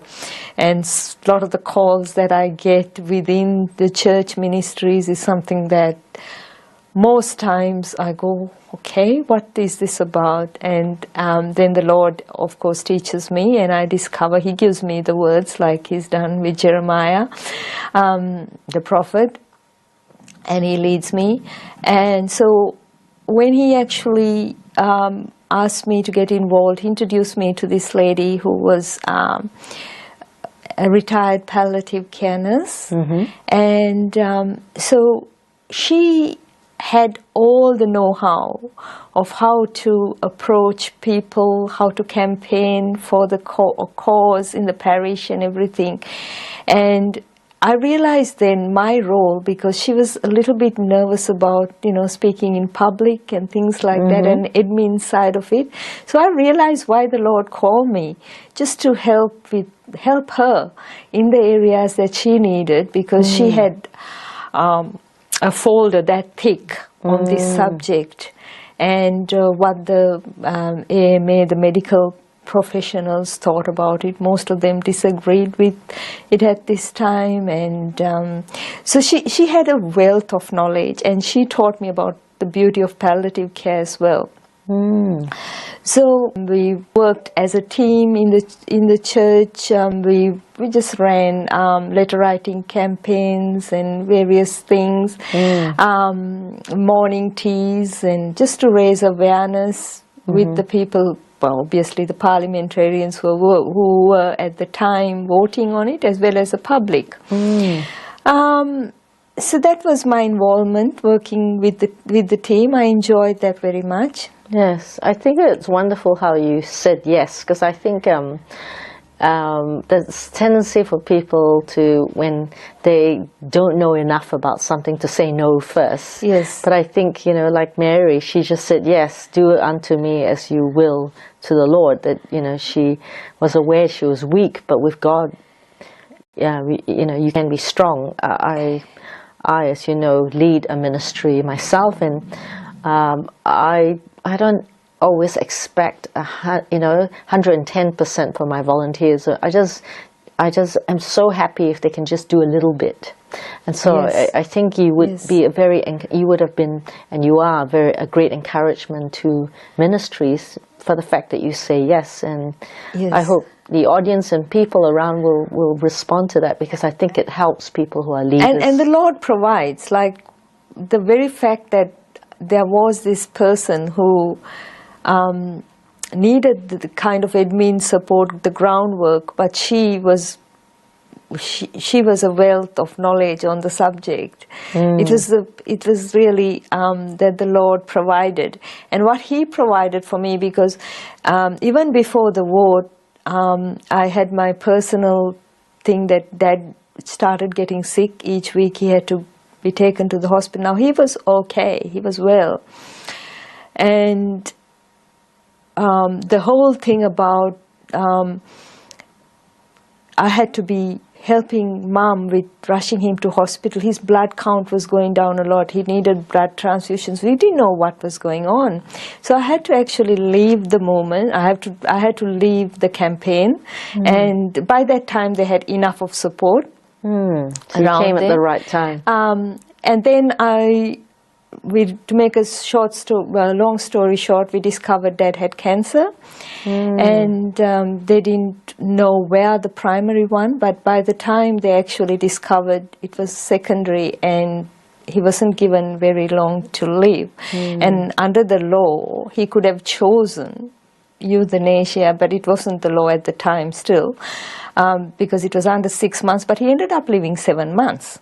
So he ended up living more than the doctors actually said he would. And he was not just living, he had, every day was joyful. And the things that I learned were really in place because he had a great palliative support team. My mom was there caring for him. We were supporting her in the caring. He was the greatest experience that I got to see was how my dad, who had actually started coming for Mass a few months before he was diagnosed, grow in his faith. Oh, wow. On that note, we'll go for a break, but I'd love to hear more. Yeah. You've been watching Spirit of Life. Stay with us, and we'll be back after the break.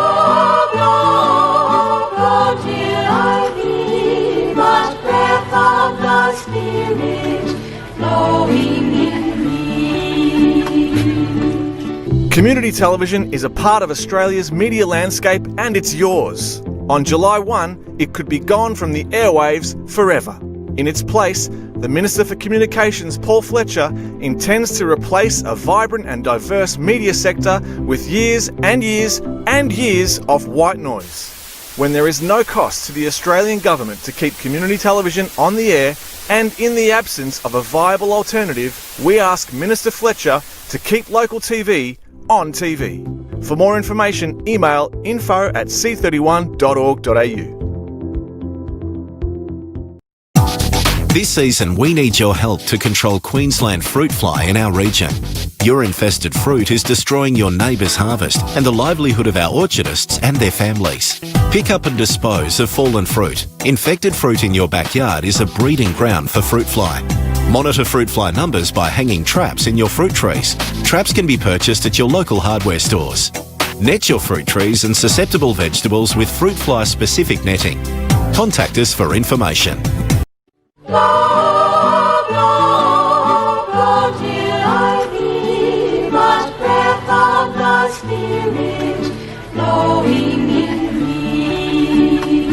Hello, welcome back to Spirit of Life. My name is Geraldine Lee, your host, and our guest is Tanya Wilson.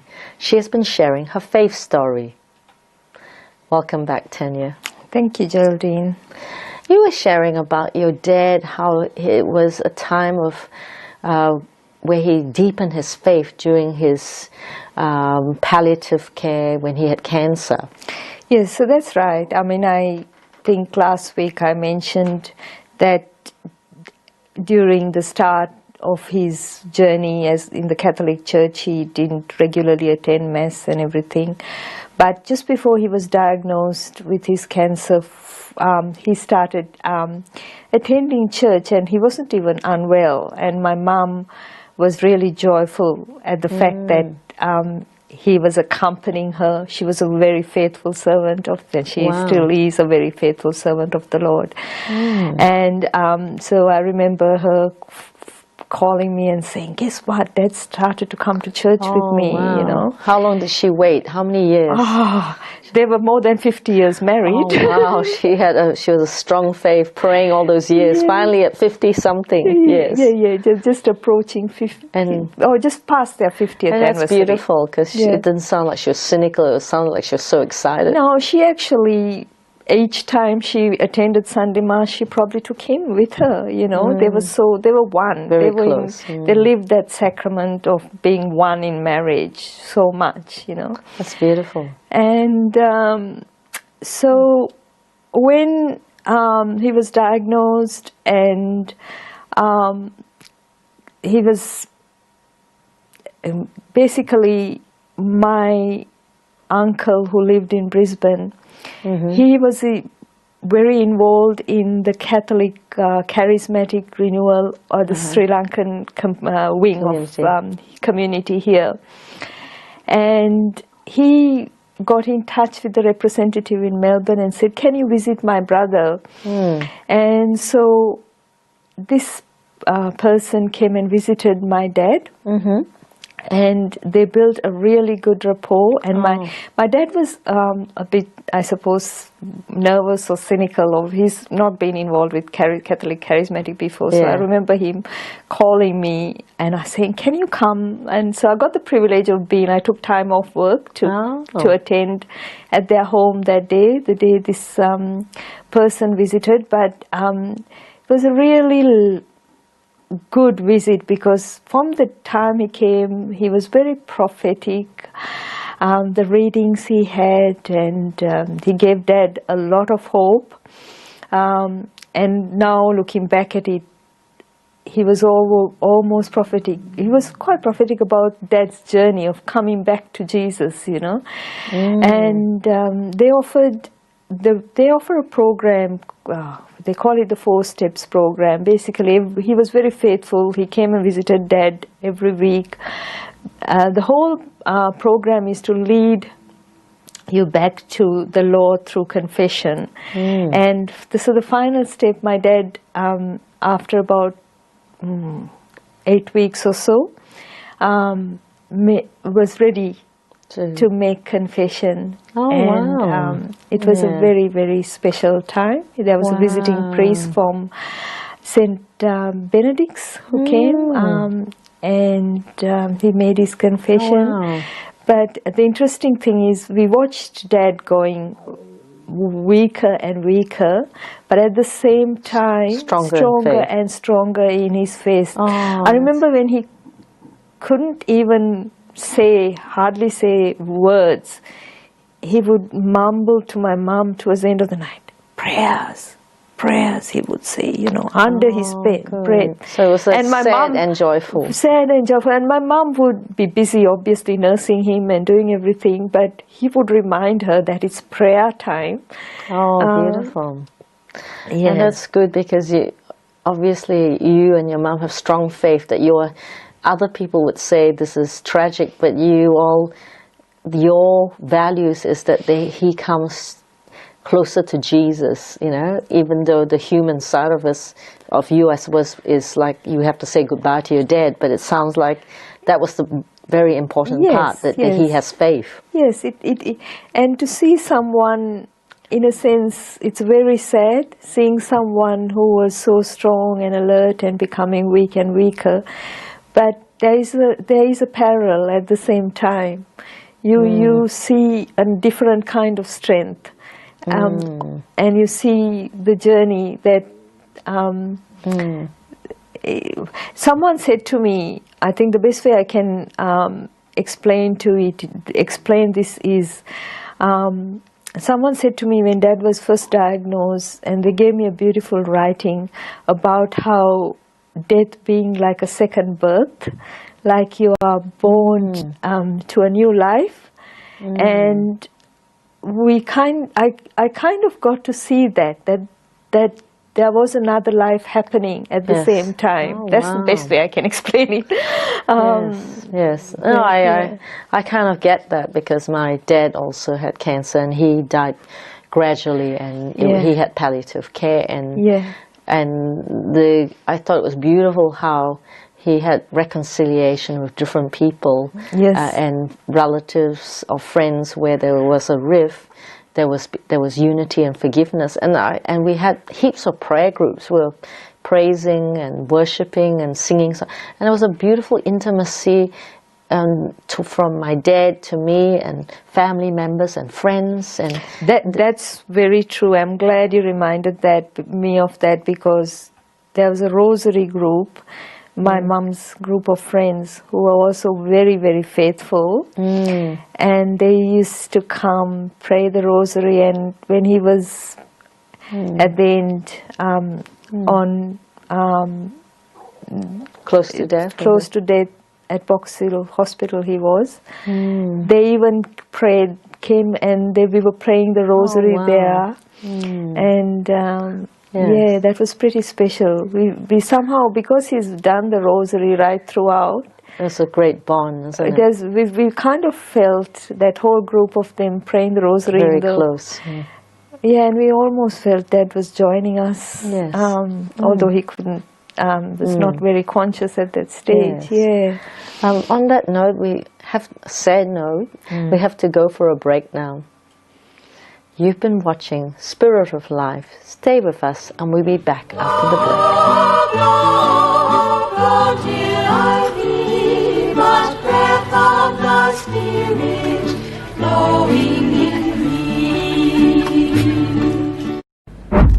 The tax office can take money directly out of people's accounts, but you're not allowed to know. The elderly are being abused and neglected in nursing homes, but you're not allowed to know. The government can raid journalists for reporting the truth if it says you're not allowed to know. It couldn't happen in Australia. It's happening now. When the government hides the truth from you, what are they covering up? Authorised by Australia's Right to Know, Sydney.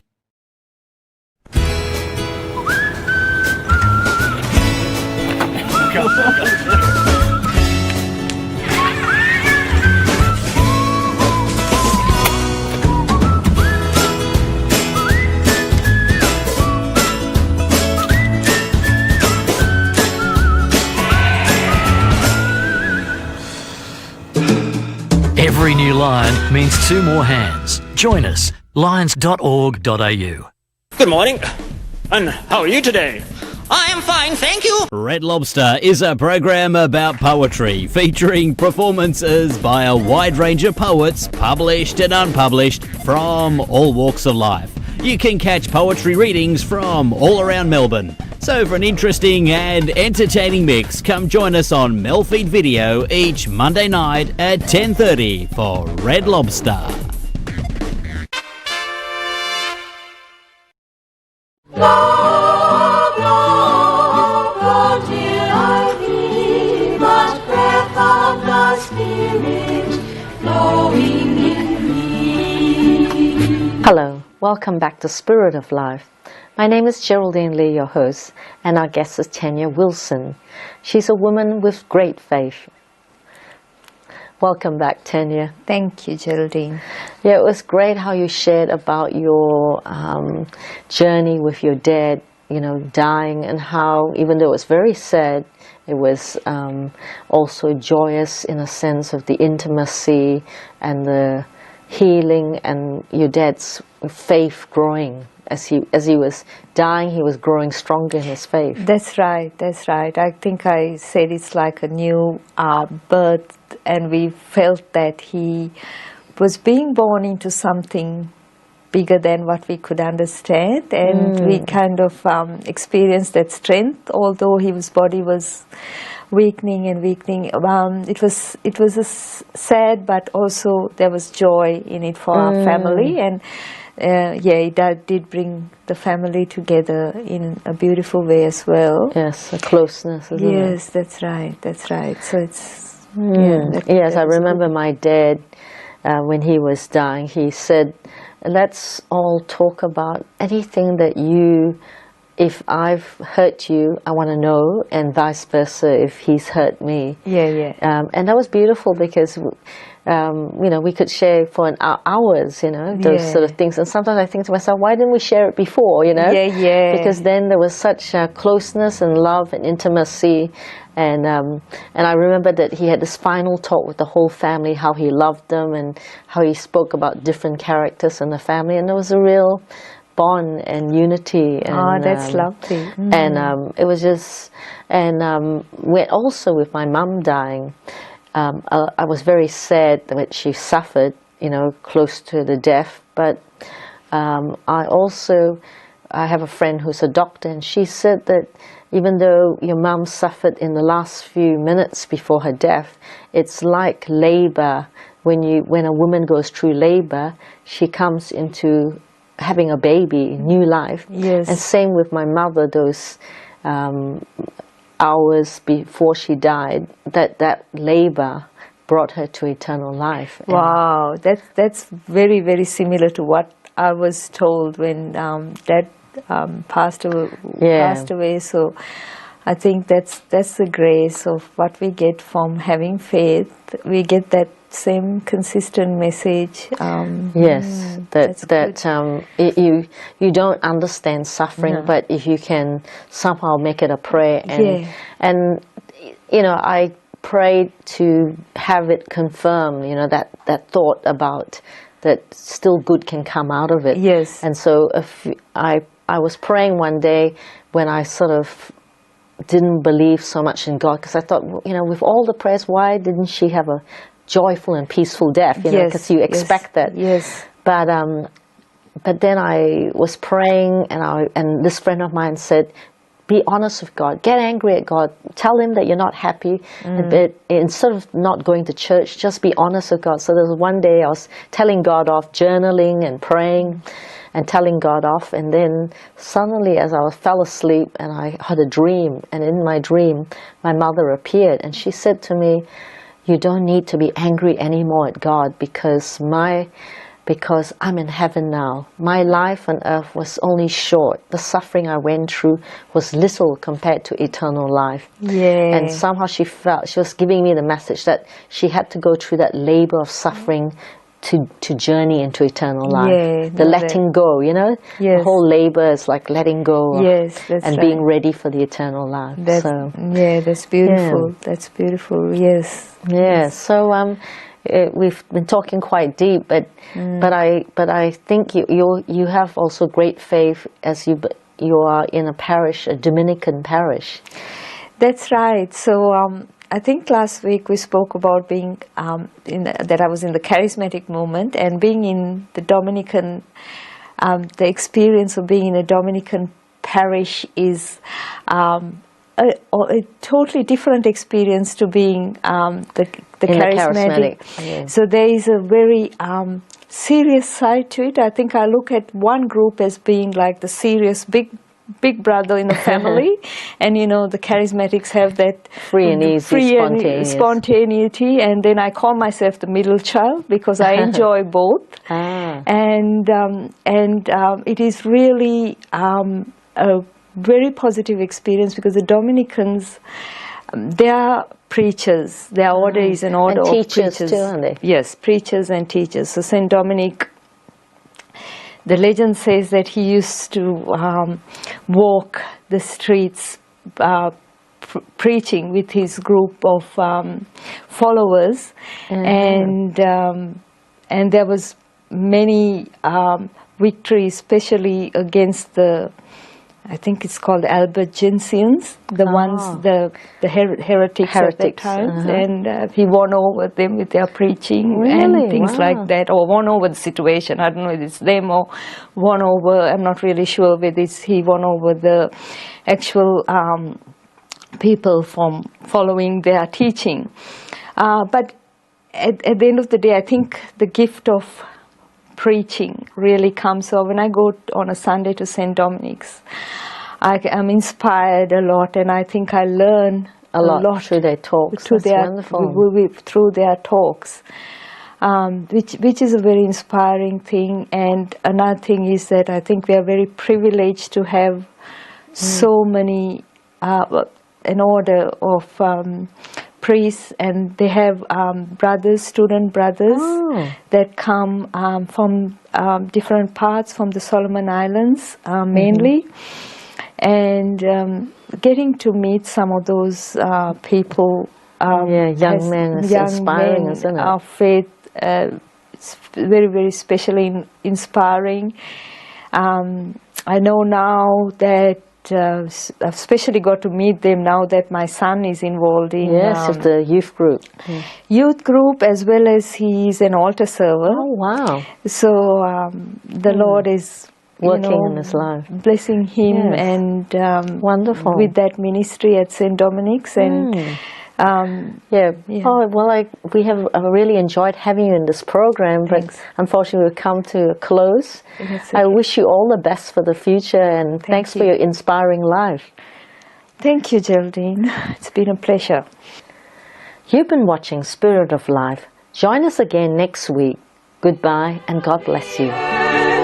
Bring it to birth and blow where you will. Blow, blow, blow till I be much breath of the Spirit blowing in me.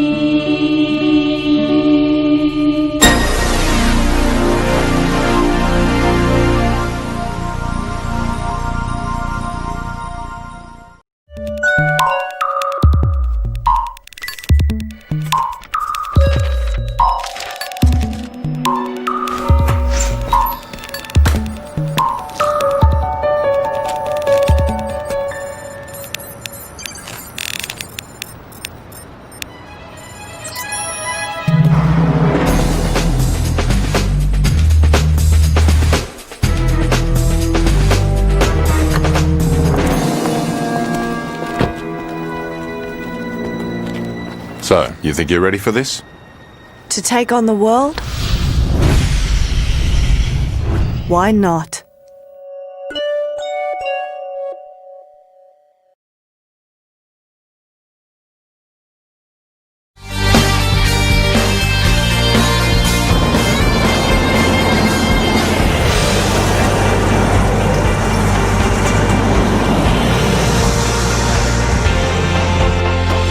Live streamed from Echuca each week, this is MELfeed.video, a different sort of TV. We love drinking loud. No, living it loud. You've been drinking too much. Have another drink.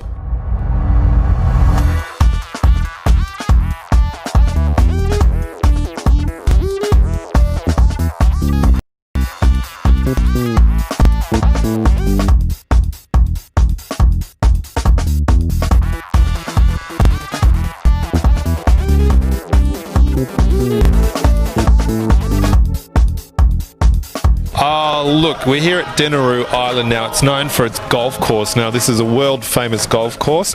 I've got my buggy, and basically we're going to go for a tour around the golf course and check it all out and see how it goes. So, see you later.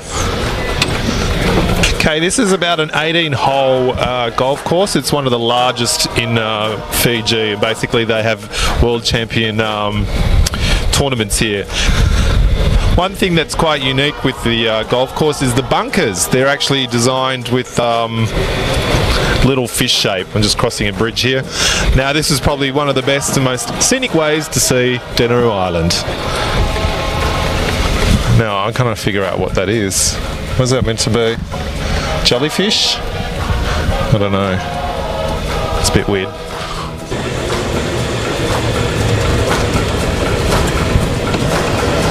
Cardo, now we're here on the golf course. What do you think of this golf course? It's brilliant. Yeah? Absolutely brilliant. Why? Because it's a home course here. Home course. What's your handicap? Wow, 27. 27? Yes, don't call me a burglar. Not that bad. Hey, worse than that. So is it tricky? Is it a hard golf course or an easy golf course? I reckon it'll be moderate, easy. Moderate. Yeah. Few water hazards, but brilliant. For beginners. Yep. Now I'm trying to look at bunkers and some are supposed to be shapes of fish, but I can't really see it. That's because you're not high enough. I'm not high enough. Oh, well. I think we should get on a helicopter and fly over this place. What do you say? Oh, there's ways to get high and there's ways to get low in, but we won't put that on TV now, will we? We'll hold you down to that. Well, thanks so much. I guess what are you up to now? What hole are you up to? It's got his little card here. We haven't got a few to go. This is a really good way to see Denaroo Island. The locals are quite friendly here, and Bulla is the word for everything. Bulla means hello, means thank you, and Bulla means goodbye.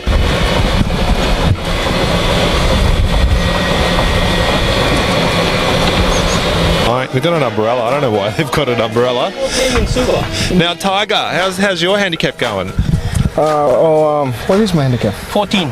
14? What's yours? Yeah. Well, actually, I'm the new beginner. I'm just playing this year. This is my first year. I'm handicap is 27. That is a handicap, isn't it? Yeah. So you're from Canada? You're from Canada, Vancouver. Vancouver, both of you. Yeah. So what brings you all this way? Well, we have a reunion happening. The Wong's reunion. The Wong's reunion? Yeah. Did you see it on the TV? No. Yeah, it was on TV. What's the Wong? Tell us about it. Wong, actually, it's a generation of families that they've all spread out. They've gone to Australia, New Zealand, America, US, you know? Chinese. Yeah, Chinese, yeah. So how many's in the family? Oh, I would say thousands. So you're both Wongs, or? No, the generation. The generation. Yeah, we're married. He's married Wongs. to the. We actually both married into the Wong. Yeah. Oh. Right. Into the mafia scenario, is it? Something like that? It's more like it, yeah. It's more like it. So how long are you down here for? We're down here for a month. Actually, for me, 3 weeks, and he's 4 weeks. Lucky you. Yeah. I'm going back tomorrow. You've got a really good tan too. How long have you been here? He's local. Yeah, he's local. He's one of the natives. Yes, he's one of the natives. Ichi Motohashi is the designer of this 18-hole golf course. Now, doesn't seem to be too many golfers here, but I tell you what, the scenery is absolutely beautiful. About 72,650 something acres here of just sheer green grass. Now, obviously, Fiji's quite tropical, and I'm feeling quite hot. And I'm trying to figure out these bunkers because they're supposed to be shapes of animals, but really, I just can't see it. Watch out, bump.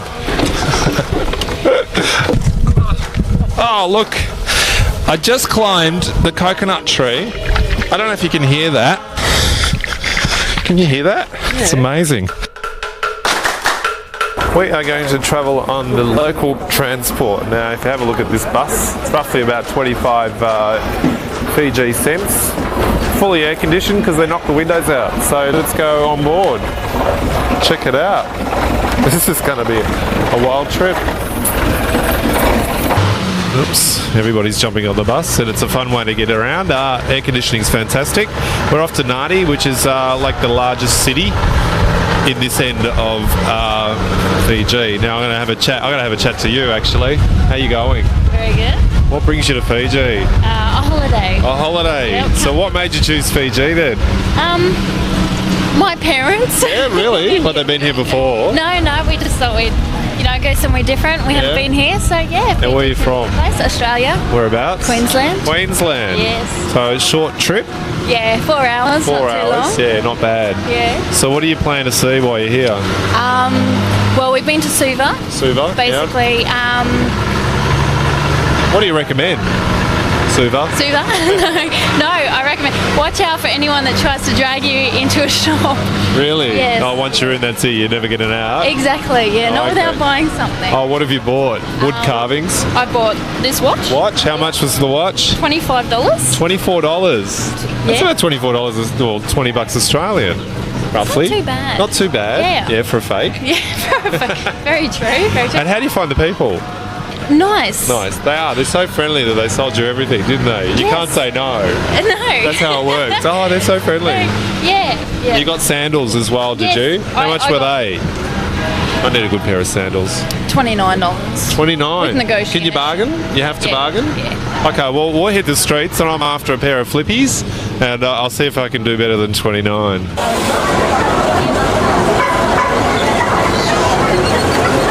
Okay, we're here at Nadi, just got off the local bus, so we're going to check out the sites and see what's going on. We do a bit of shopping in one of the larger cities just near Denaroo. Check it out.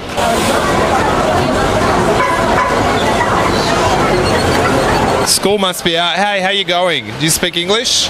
Yeah. Yeah? And obviously you just finished school? Yeah. Is it fun? Yeah, it is fun. We just finished our exams and we're receiving our papers. Oh, really? So how'd you go, you think? Good.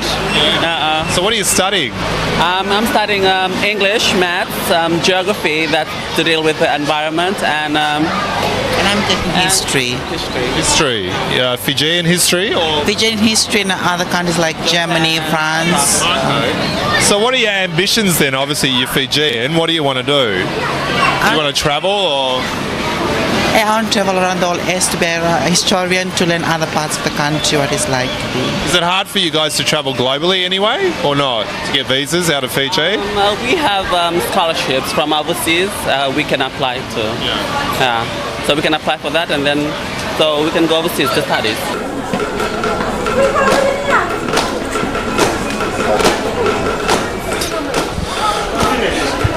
Unlike my poor attempt of coming down from the trees, these ones are already peeled, and basically all I need to do is just pop them open and have a good drink. And that's the coconut market. For $1, you can have a tray of tomatoes, fresh pawpaw. Oh, that stuff smells. I hate pawpaw. Little chilies, little quanquats, wasabi, and that's it. Well, everybody's here buying and selling voila on the markets. Oh, now I've got to decide what I'm going to have tonight, and we'll hit the streets.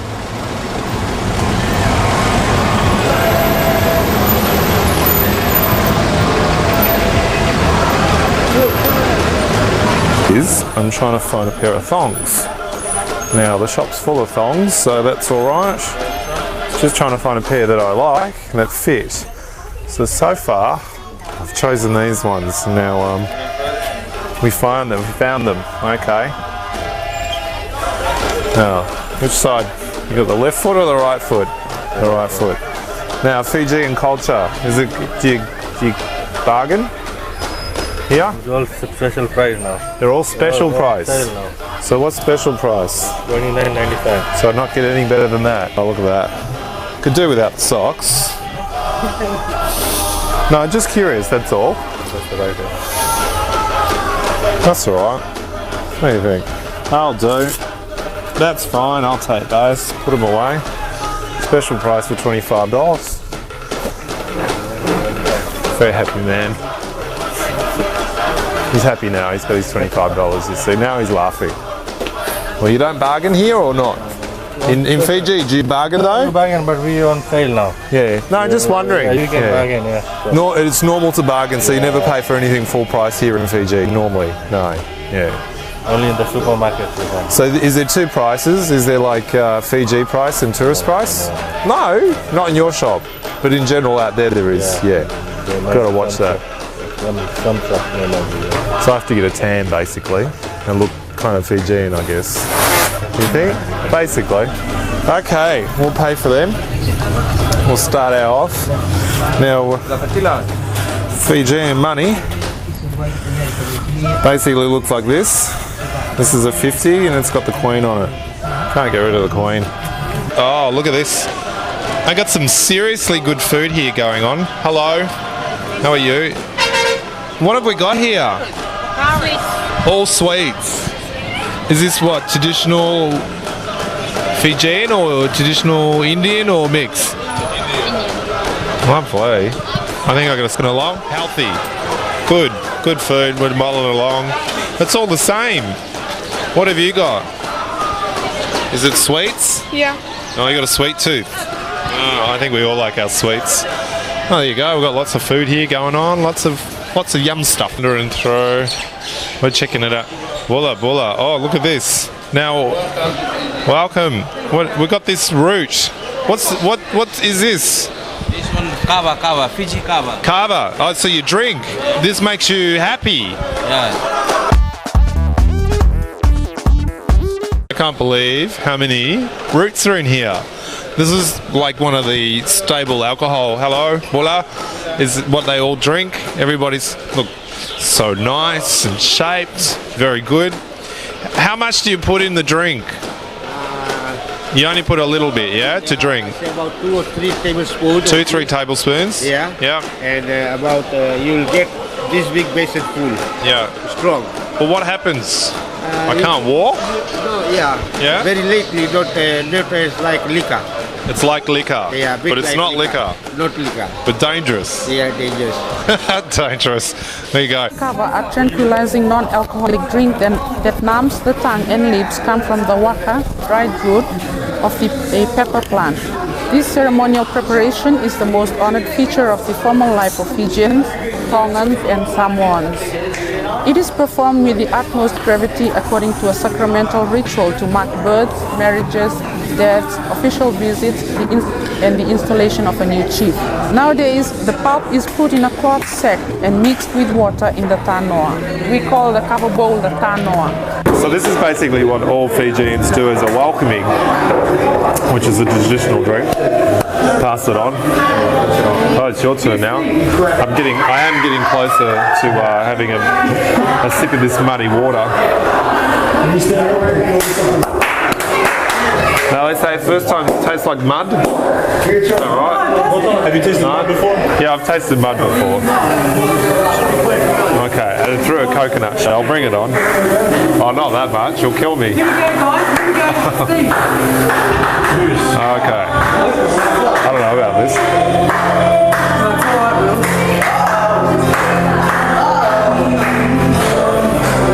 It does taste like mud. Oh. It's kind of a mix between a milkshake and the root of a tree, basically. Yeah. It's smooth, but then you've got that aftertaste. You're putting it through the hanky, the powder first, because otherwise, you just get residue or... Yeah. So it's much better just to get the... Did you wash your hands? No, that's a part of it, yeah? And your feet, you put your feet in there and squash it as well, no? I was thinking of it, but... No? So basically, how long do you... Just for until, you know, it's strong. Quite thick, yeah. Well, can you make it more stronger? Yeah, if I keep doing it, it'll be too strong. Yeah. Why is my tongue going numb? That's how it's supposed to be. That's supposed to just numb your tongue and nothing else. I think I'll sleep really well today. And this is a few beers after this, everything will be just... A few beers after this and away I go, yeah? Actually, the bottom of my lip is turning numb, actually. Oh, strange stuff.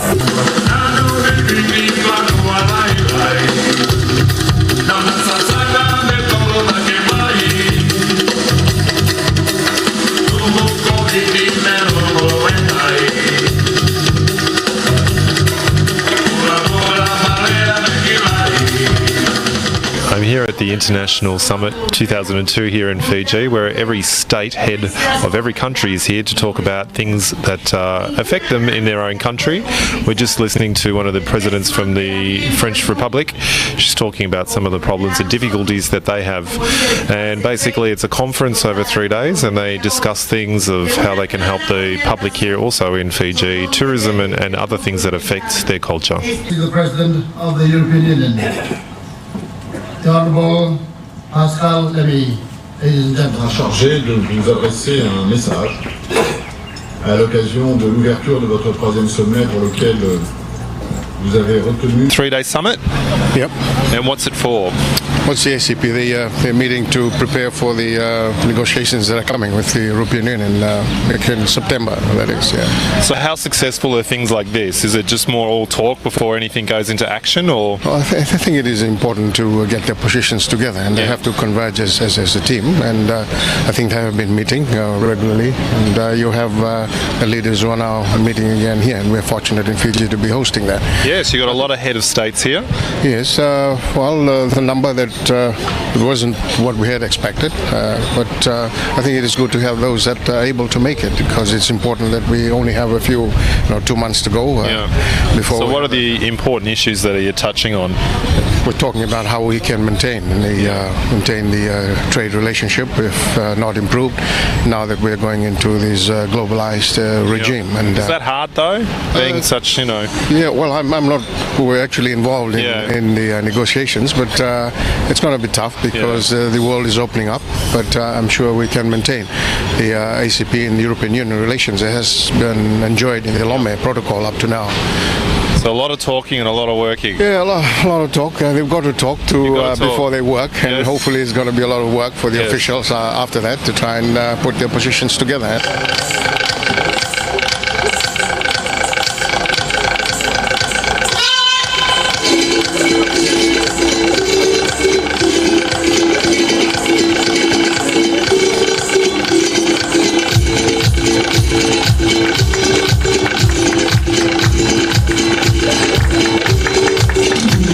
Join with the dancers. Can you tell me a bit about the dance? What does it symbolize? It's actually a cross-cultural dance. We we integrate. We show both cultures mixed together. So what are the two culture blends? Fijian and Indian. So are you Indian or Fijian Indian? Fijian Indian. So what's the mixture? How do you get the mixture? Well, we were born in Fiji, so we are Fiji Indian. And your parents? They're from India.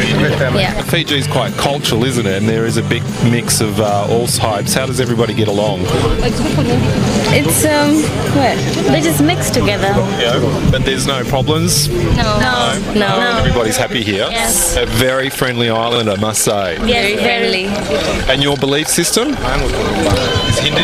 Yes. Yes. And what are the other religions that are in Fiji? Plenty. Plenty. You pick one, we'll got it for you. Well, thank you so much. And how long have you been practicing for today? For like 2-3 weeks. 2-3 weeks. Oh, you look superb. We're here at a Hindu temple, and you'll see those throughout Fiji. Basically, back in the 1800s, the Indians made it to Fiji. You're not allowed to film in the temple. It's quite decorative, but as a respect for their religion, basically there's not allowed. So worth a trip, worth coming down and just checking out a temple or two.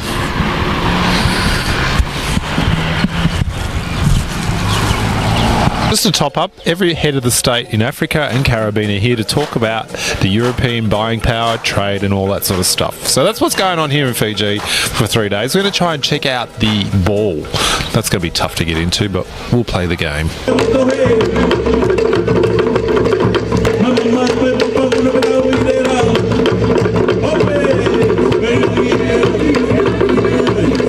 Okay, well, here we are in Fiji. Now, we're at the closing ceremony of the summit. Now, we've just gate crashed. We've decided to walk in, just help ourselves, sit on a table, and we're getting served salmon with a risotto base and asparagus topping. I think they just got this fish about an hour ago. I think. Basically, this is what we do. We go in and we sit here with the president of Fiji and all these VIP people here. We've been served on hand and foot. They haven't yet caught on that we're really not anybody in particular, and basically we're listening to some Hawaiian dancing. This is the life that we're having here in Fiji.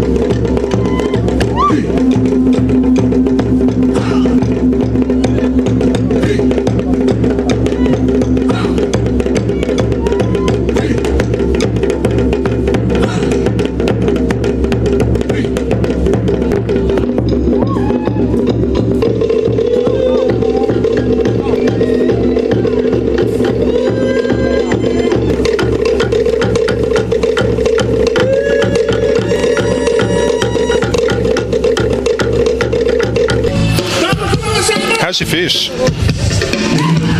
think it was only caught an hour ago. Could be. May I introduce you to Cara? This is my camera woman. The woman you don't really see much. Nice to meet you all. She's usually behind the camera, but today we've got the camera on the tripod. We're here at this glamorous event. We were going to sit on the president's table, but we thought that might be pushing it a little bit too much, don't you think? Well, why not? No? I want to meet the president of Fiji. Absolutely.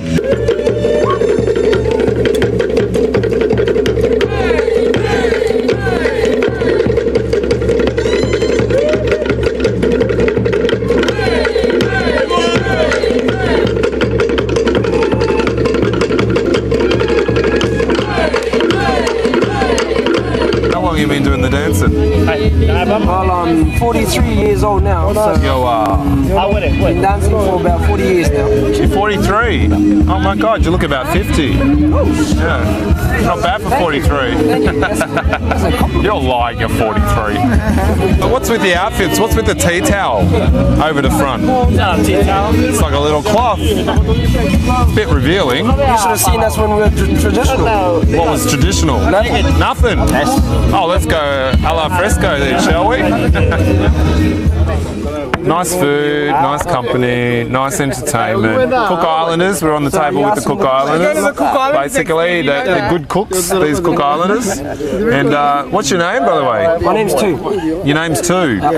You're number one. Well, who's one then? Who's number one? That's number one. He's number one, you're number two. Your brothers? No. You look the same? Sisters. Sisters, yeah. His father is my mother's sister. They came from the other island of his brother's father. Oh, so it's a small island then, basically. No one else. Very small. So everybody does everybody, yeah? Oh, no. They don't do everybody. They just have you. No, they just have everybody.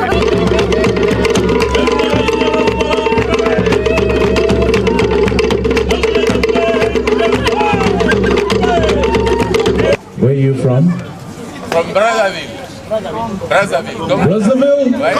Congo. Give him a big hand, ladies and gentlemen. Africa, yes.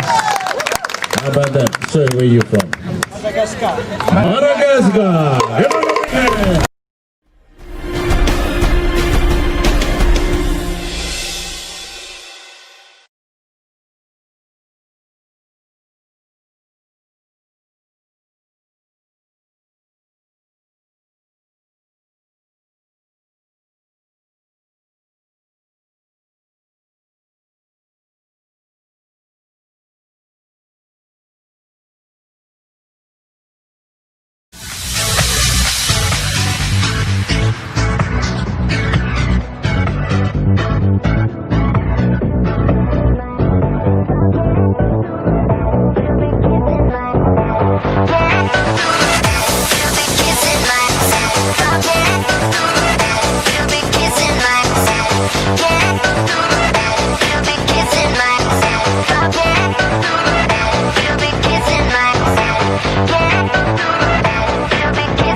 Get active, get social, get on a roll. For more info, visit skateaustralia.org.au. Okay, Sarah, I'm going to order some pathology tests to see how everything's going.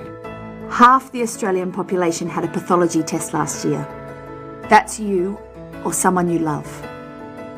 100 tests are performed every minute, delivering vital medical information. From the moment you are born, your healthcare depends on pathology tests.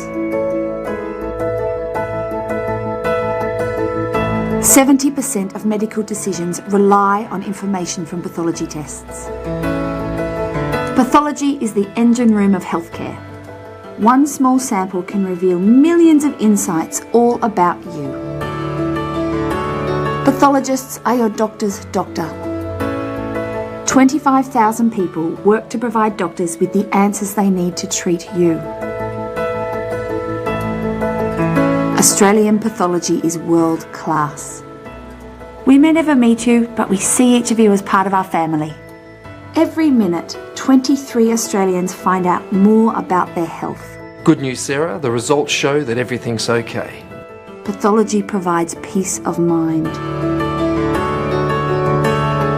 I rely on Australian pathology. Sign up online to support Australian pathology.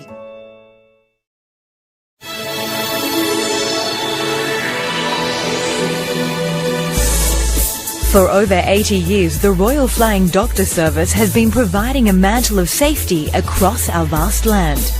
Last year alone, they attended to more than 250,000 patients and flew over 23 million kilometres. That's the equivalent of flying to the moon and back every fortnight.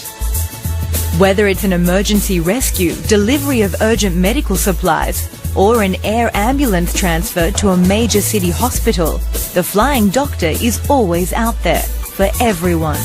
Let's keep it that way. Donations to the Royal Flying Doctor Service can be made online, by cheque or by calling the number on your screen now. All donations over $2 are tax deductible. So please give generously and help keep the doctor flying.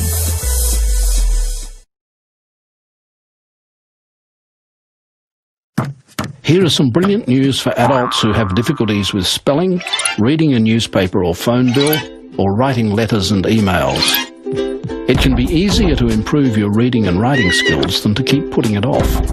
Take the plunge. Call the Reading Writing Hotline. 1300 655 06. 1300 655 06. It could change your life.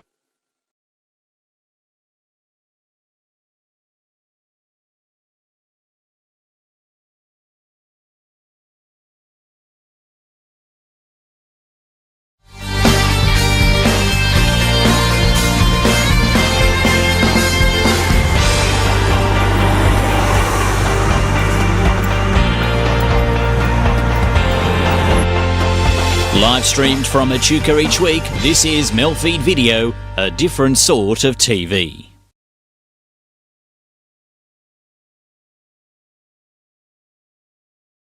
The following program contains an MA classification and may contain adult themes and coarse language. MELfeed Video advises that it is suitable for viewers aged 15 plus.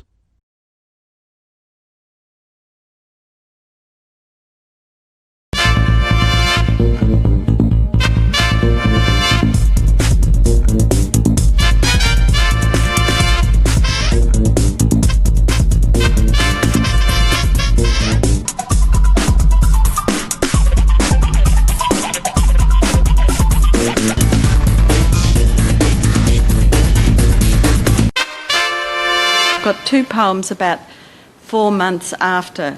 The first one is 4 months after the cyclone. It's called The Cyclone Inside.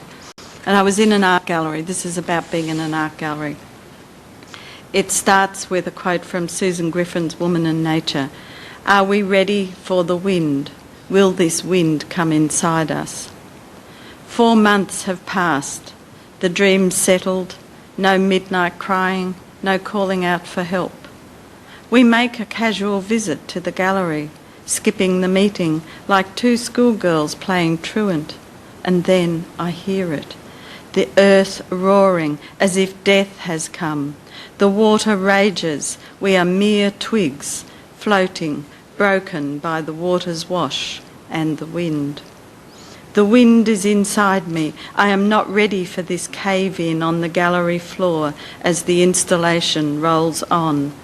Earth roaring, water roaring, and this cyclone inside. And that's the terrible thing. You relive it each time there's another disaster. And there was this really low sound coming out of this video installation, and it really just undid me. And the next one is called Bushfire 4 months after. I have friends who live out at Christmas Hills. Two of them are involved in the local fire brigade, and their house survived, but their neighbours' houses didn't, and it was luck. It was sheer luck. And this was written after driving back through the fires 4 months later, and I hadn't been there out there until then. Headlights flash burnt tree trunks, standing like dead sentinels on a battlefield. The skyline is red, the air is silent. No one sings here, no bird flies overhead. Between the blackened trees, plain brown soil, as barren as a napalmed forest. My eyes are red, my breath still. No animal feeds here where no plant grows. Okay, thanks. The poetry of trees. For David.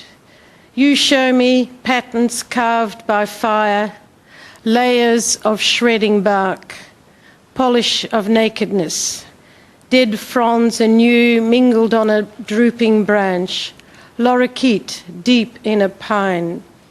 You crouch, kneel and stretch, hoping to capture with the lens what it was that made you stop. As the image draws us deeper into the subject, it loses its thingness. Without perspective, it might be tree, rock, water, sand. Stripping away the comfort of interpretation, you make us see in colours stolen from a day in childhood. Thank you.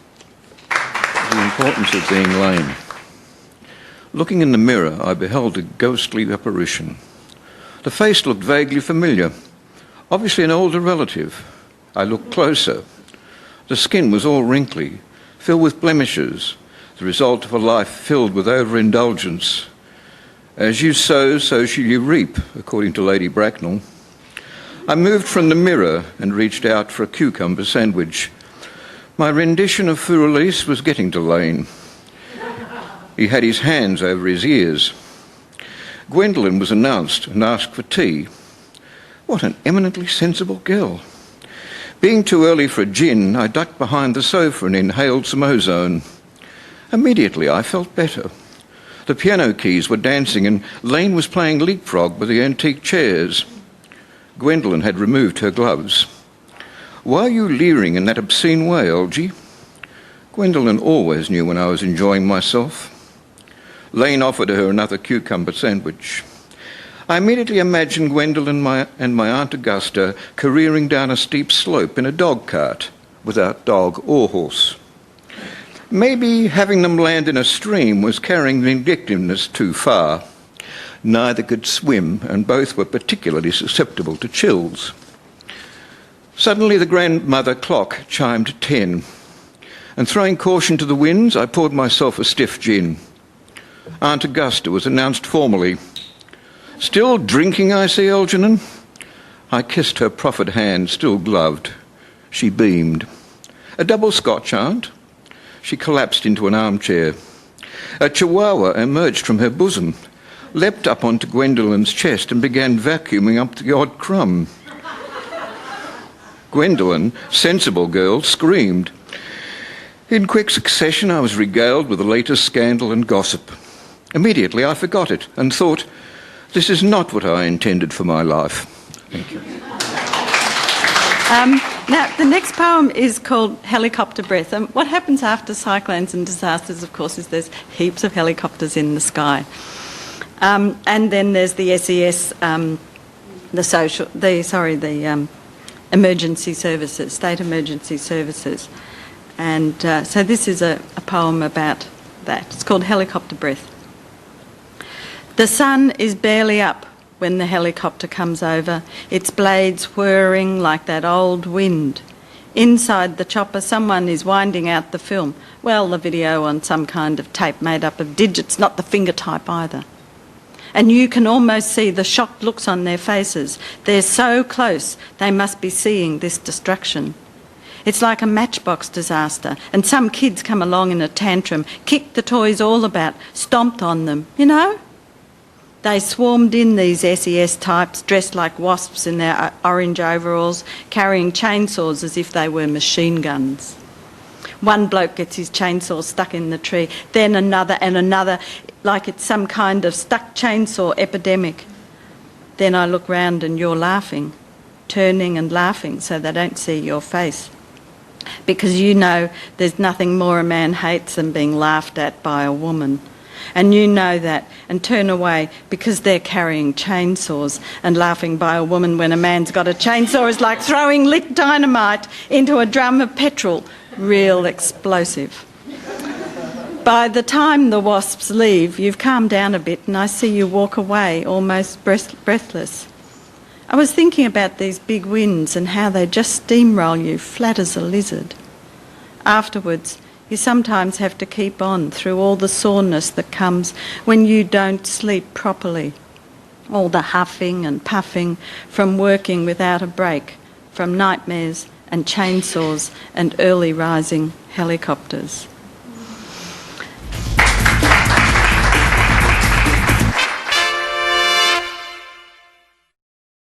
I'm able to dream, I'm able to smile, I'm able to grow, and I'll go the extra mile, one day at a time.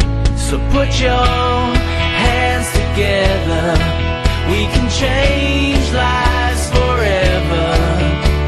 Together, we're able. Able Australia. Together, we're able.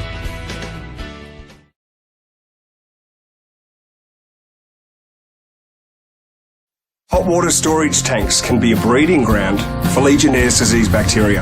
You can catch Legionnaire's disease by inhaling small droplets of infected water during showers or other activities. To prevent this from happening, you should never reduce the temperature setting. Tank temperature should be left as set by your plumber. Or eliminate the problem completely with a tankless gas hot water system. For more information, visit healthyhotwater.com.au.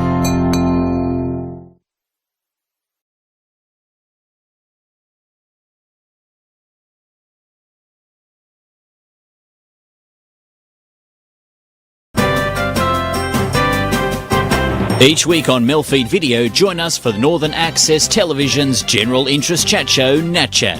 Each episode features interesting and informative interviews from people of all walks of life. Weekly topics include community groups, religious topics, and professional people covering many different subject areas. That's NAT Chat every Monday night at 8 p.m. here on MELfeed Video.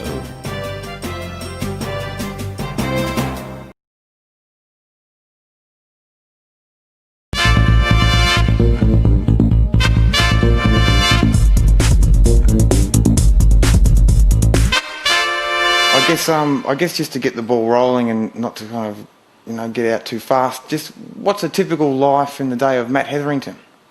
Typical life in the day? I have some life in my days.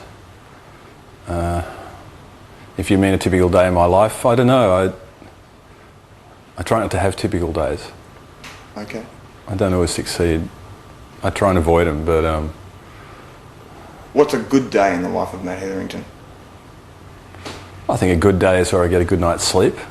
Yeah. Where I write something that I can live with.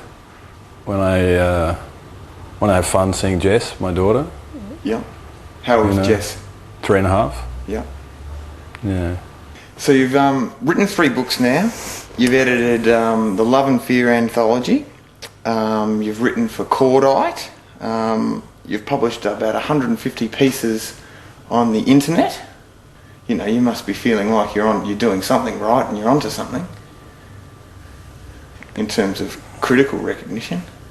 Yeah, it's nice. That stuff's nice. It's nice to be, I think like I said to you before, when it's a poet who you respect and you really like their work and they like your stuff, it's really nice. It's nice. Everyone wants recognition. It's nice to get recognition, no question. I think that the really nice bits for me are when both the book launches that I've had. I haven't really done 3 books. The second one, the haiku chapbook, that's tiny. It's like 15, 20 pages. It's not even really a book. So I've really only put two real collections out, but when Surface and So You Think We Are. I think we have, yeah. I think we have. Yeah. I think we have. Yeah, launching both of those, and maybe particularly the first one, because the first time I launched a book, when I launched Surface, that was an amazing night. That was one of the most heartening experiences of my life, one of the most joyous experiences of my life. Just to see so many people actually, like you enough to buying the book, coming out to the launch, and it was a freezing cold night, and it was a great night, yeah. Yeah, it was amazing. It was kind of like getting married or something. It was huge. Everything sleeps but the night. Far past the glass, there's a face in every cloud, but beyond that play, no fatherly eyeballs regarding us all. Here we have a curtain of heat, a rhythm as something for soothing, a land of princes in love with their scars. Some dance like they're wagging their tails. Others howl as if there were no ocean. But really we're all in the dark together, like stars. The glow from the fullest of frozen moons and the motion of the night inside shows one sound reaching out like a lover's tongue. The world was passing in a circle of sorrow, but now I am awake and groping for truth like the lights. Can you tell us about your poetry a little bit? Can you maybe just take us through your two books, Surface and your last one, I Think We Have? Can you take me through those books a little bit? Yeah, kind of, yeah. I mean, they reflect your life, so the last one, I Think We Have, I was at a pretty happy time in my life. It's a pretty up book generally. Mm. The one that I've just finished writing is much darker and, you know, yeah, it reflects your life. So I don't know if my styles change. Yeah, maybe a bit. Okay. I don't think about my style that much. I don't analyse it much. No. I just do it. But do you feel like there's a mood to your writing? I mean, you must know the genres you're working in, the genres that you seem to, you know. I know a lot of your poetry is kind of love poetry. Not the last collection. Or sad love poems. Love is a fly you can't kill, even with a literary work. As usual, grey matter was blocking the sun, and wet winds muttered under their breath. Every morning she put words in his mouth he couldn't taste. Every night he wrapped his arms around her like a shroud. At times, the child got between their lips. Something ugly was scowling from the glass. The moral of this story is their freedom never freed them. So when will I see you again? You're an existentialist. It often seems to me like you're trying to explain things a little bit.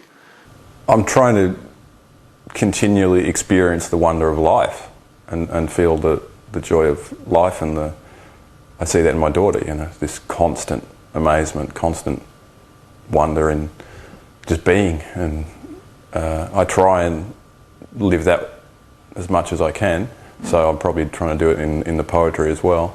I wouldn't call myself an existentialist, although I feel a lot of affinities with Camus and Sartre and Nietzsche and these guys who get called existentialists, but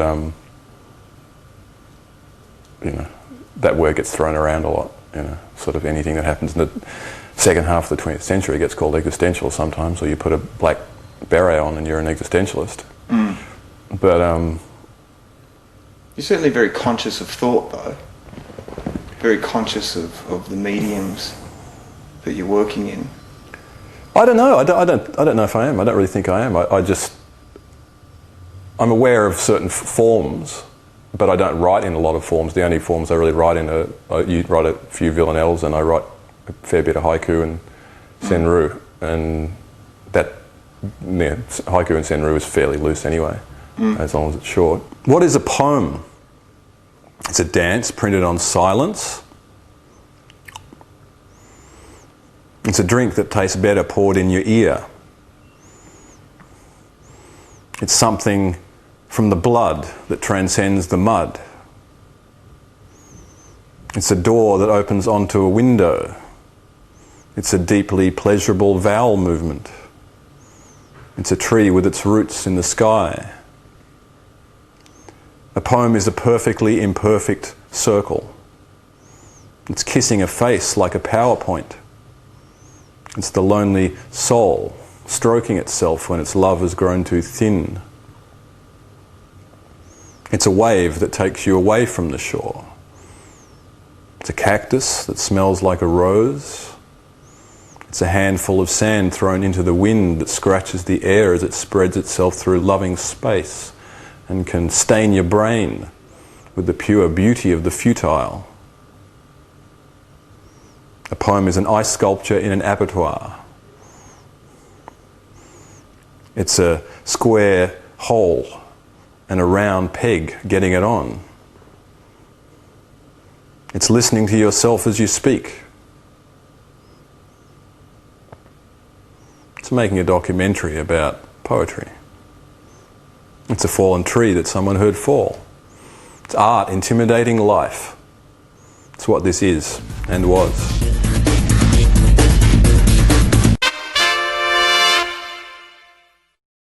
After over 25 years of broadcasting into homes across Australia, the Minister for Communications, Paul Fletcher, intends to switch off community television stations by June 30 this year. Community television provides an open access, free-to-air platform for Australians to connect, to learn, to educate, to express themselves, and showcases our diverse and vibrant local communities. But on July 1, it will be gone from the airways forever. Instead, it will be replaced by up to 5 years of white noise. The federal government has no alternative planned use for the spectrum community TV occupies and will be unable to do anything in its place for years to come. There is no upside and no explanation. We ask Minister Fletcher to show his support for the remaining stations and to keep local TV on TV. For more information, email info@c31.org.au. Which one are you going to get? This lady. Boy. Oh, you come. Just a minute. Okay. Alright. Just needs a bit of discipline. Can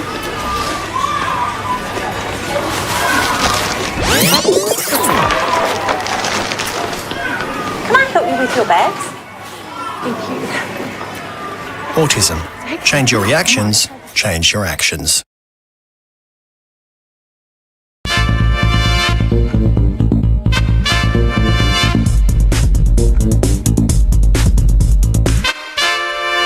This first one's called intimidating. It's a lot of people find us intimidating. Why could that be? Anyway, it's called intimidating. Intimidating? Goodness gracious, just what are you intimating? Now I'm taken quite aback. Intimidating? Surely not.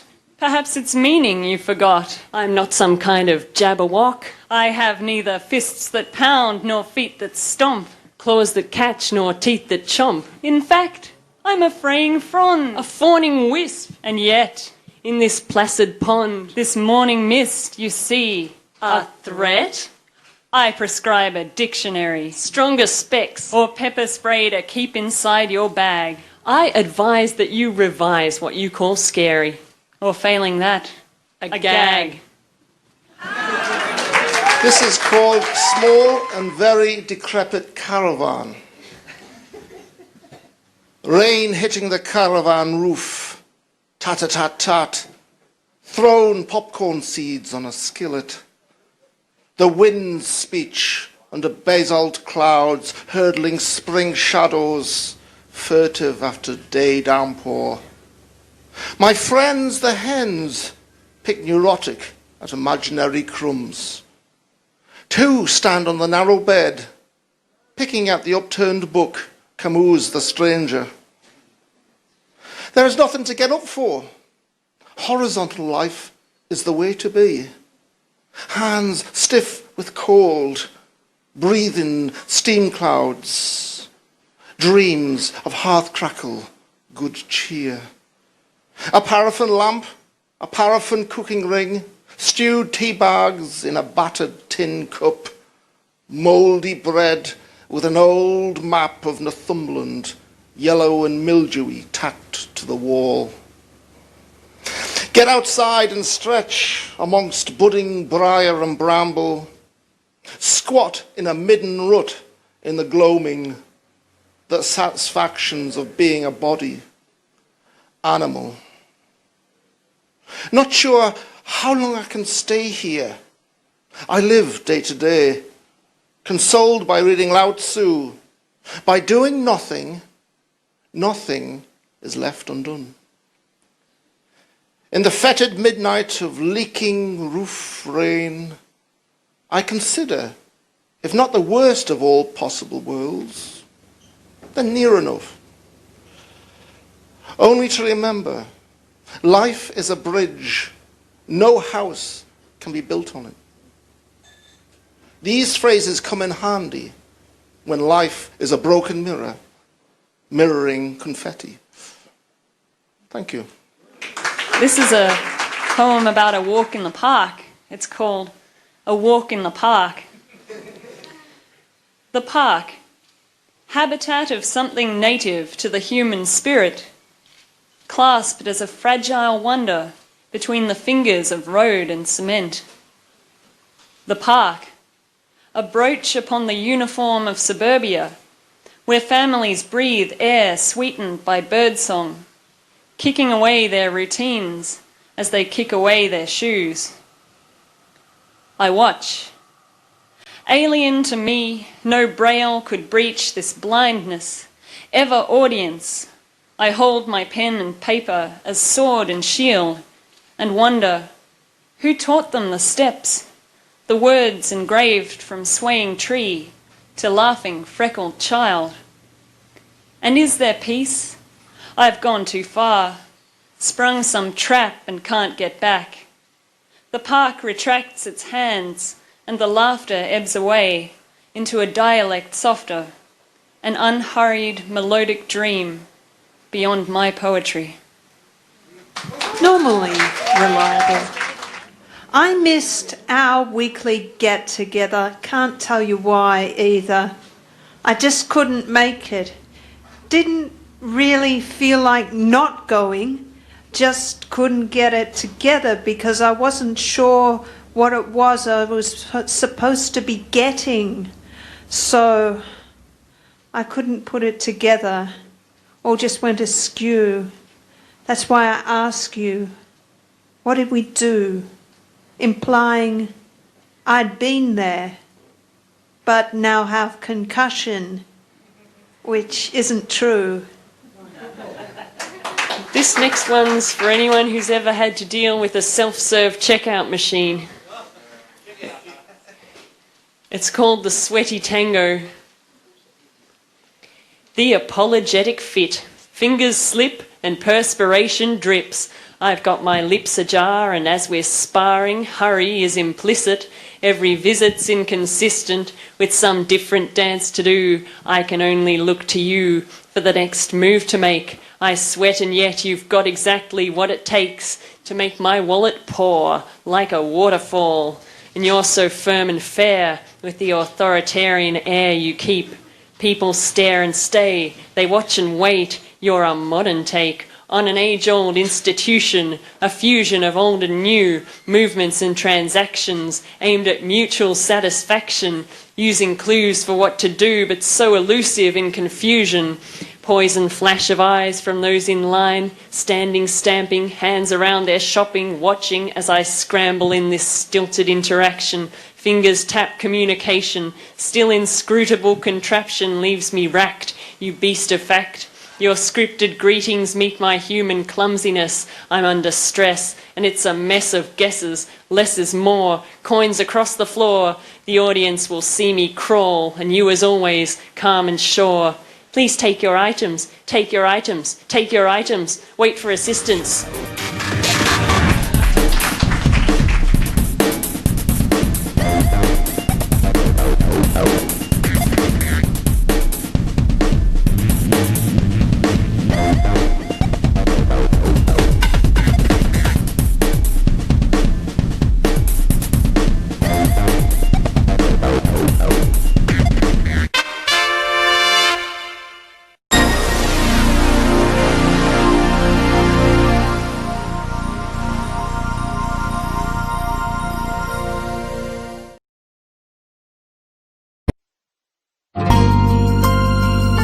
You're our whole world, Mum. Grandpa told the funniest stories. I loved our quiet nights in. We talked about everything except dying. Let's do this on my terms. Mum wants to die at home. It's the most important talk we had.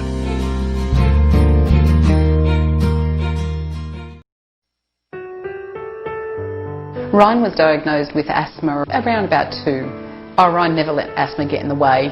He just lived and breathed for soccer. He was the kind of person that lived his life in excited anticipation.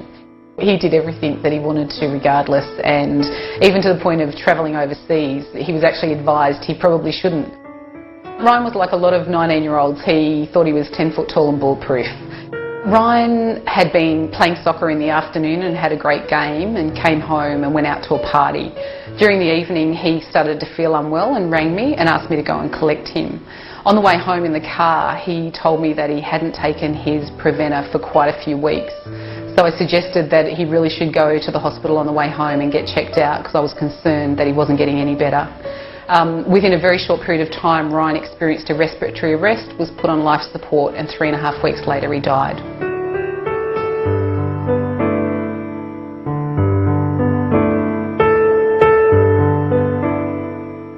Whilst Ryan had been in hospital a couple of times with his asthma, I don't recall anyone ever telling me that you could die from asthma. I never for a minute thought that I would lose him. Even if someone told you that your child might die from asthma, I think you'd be thinking that was for other people. But the reality is it happens to normal people like us.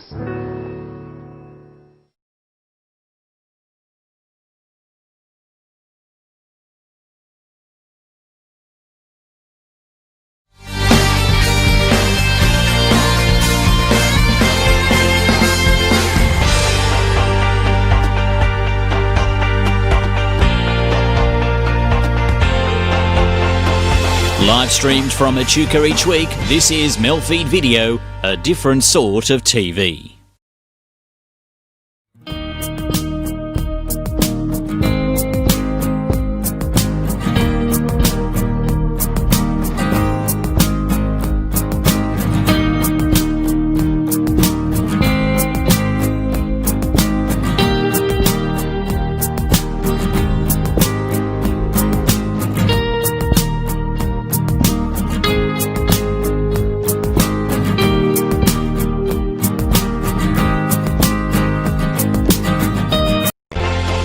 Live streamed from Echuca each week, MELfeed Video, a different sort of TV.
Live streamed from Echuca each week, MELfeed Video, a different sort of TV.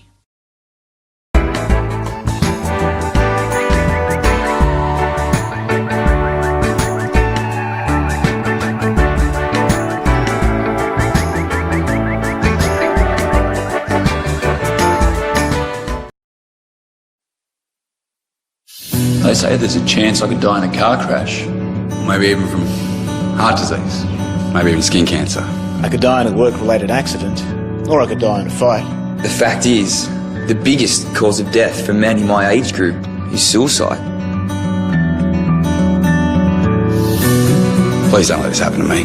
You can do something. Lifeline believes that suicide is mostly preventable. Help us save lives. Find out what you can do at lifeline.org.au. MELfeed Video is about to close operations for tonight, but we'll be back with you next Monday evening. In the meantime, here is a selection of programs that will be seen on our next scheduled web stream. You're welcome to visit our website at MELfeed.video for further details of this project. Until next time, from all of us here at MELfeed Video, we wish you a very good night.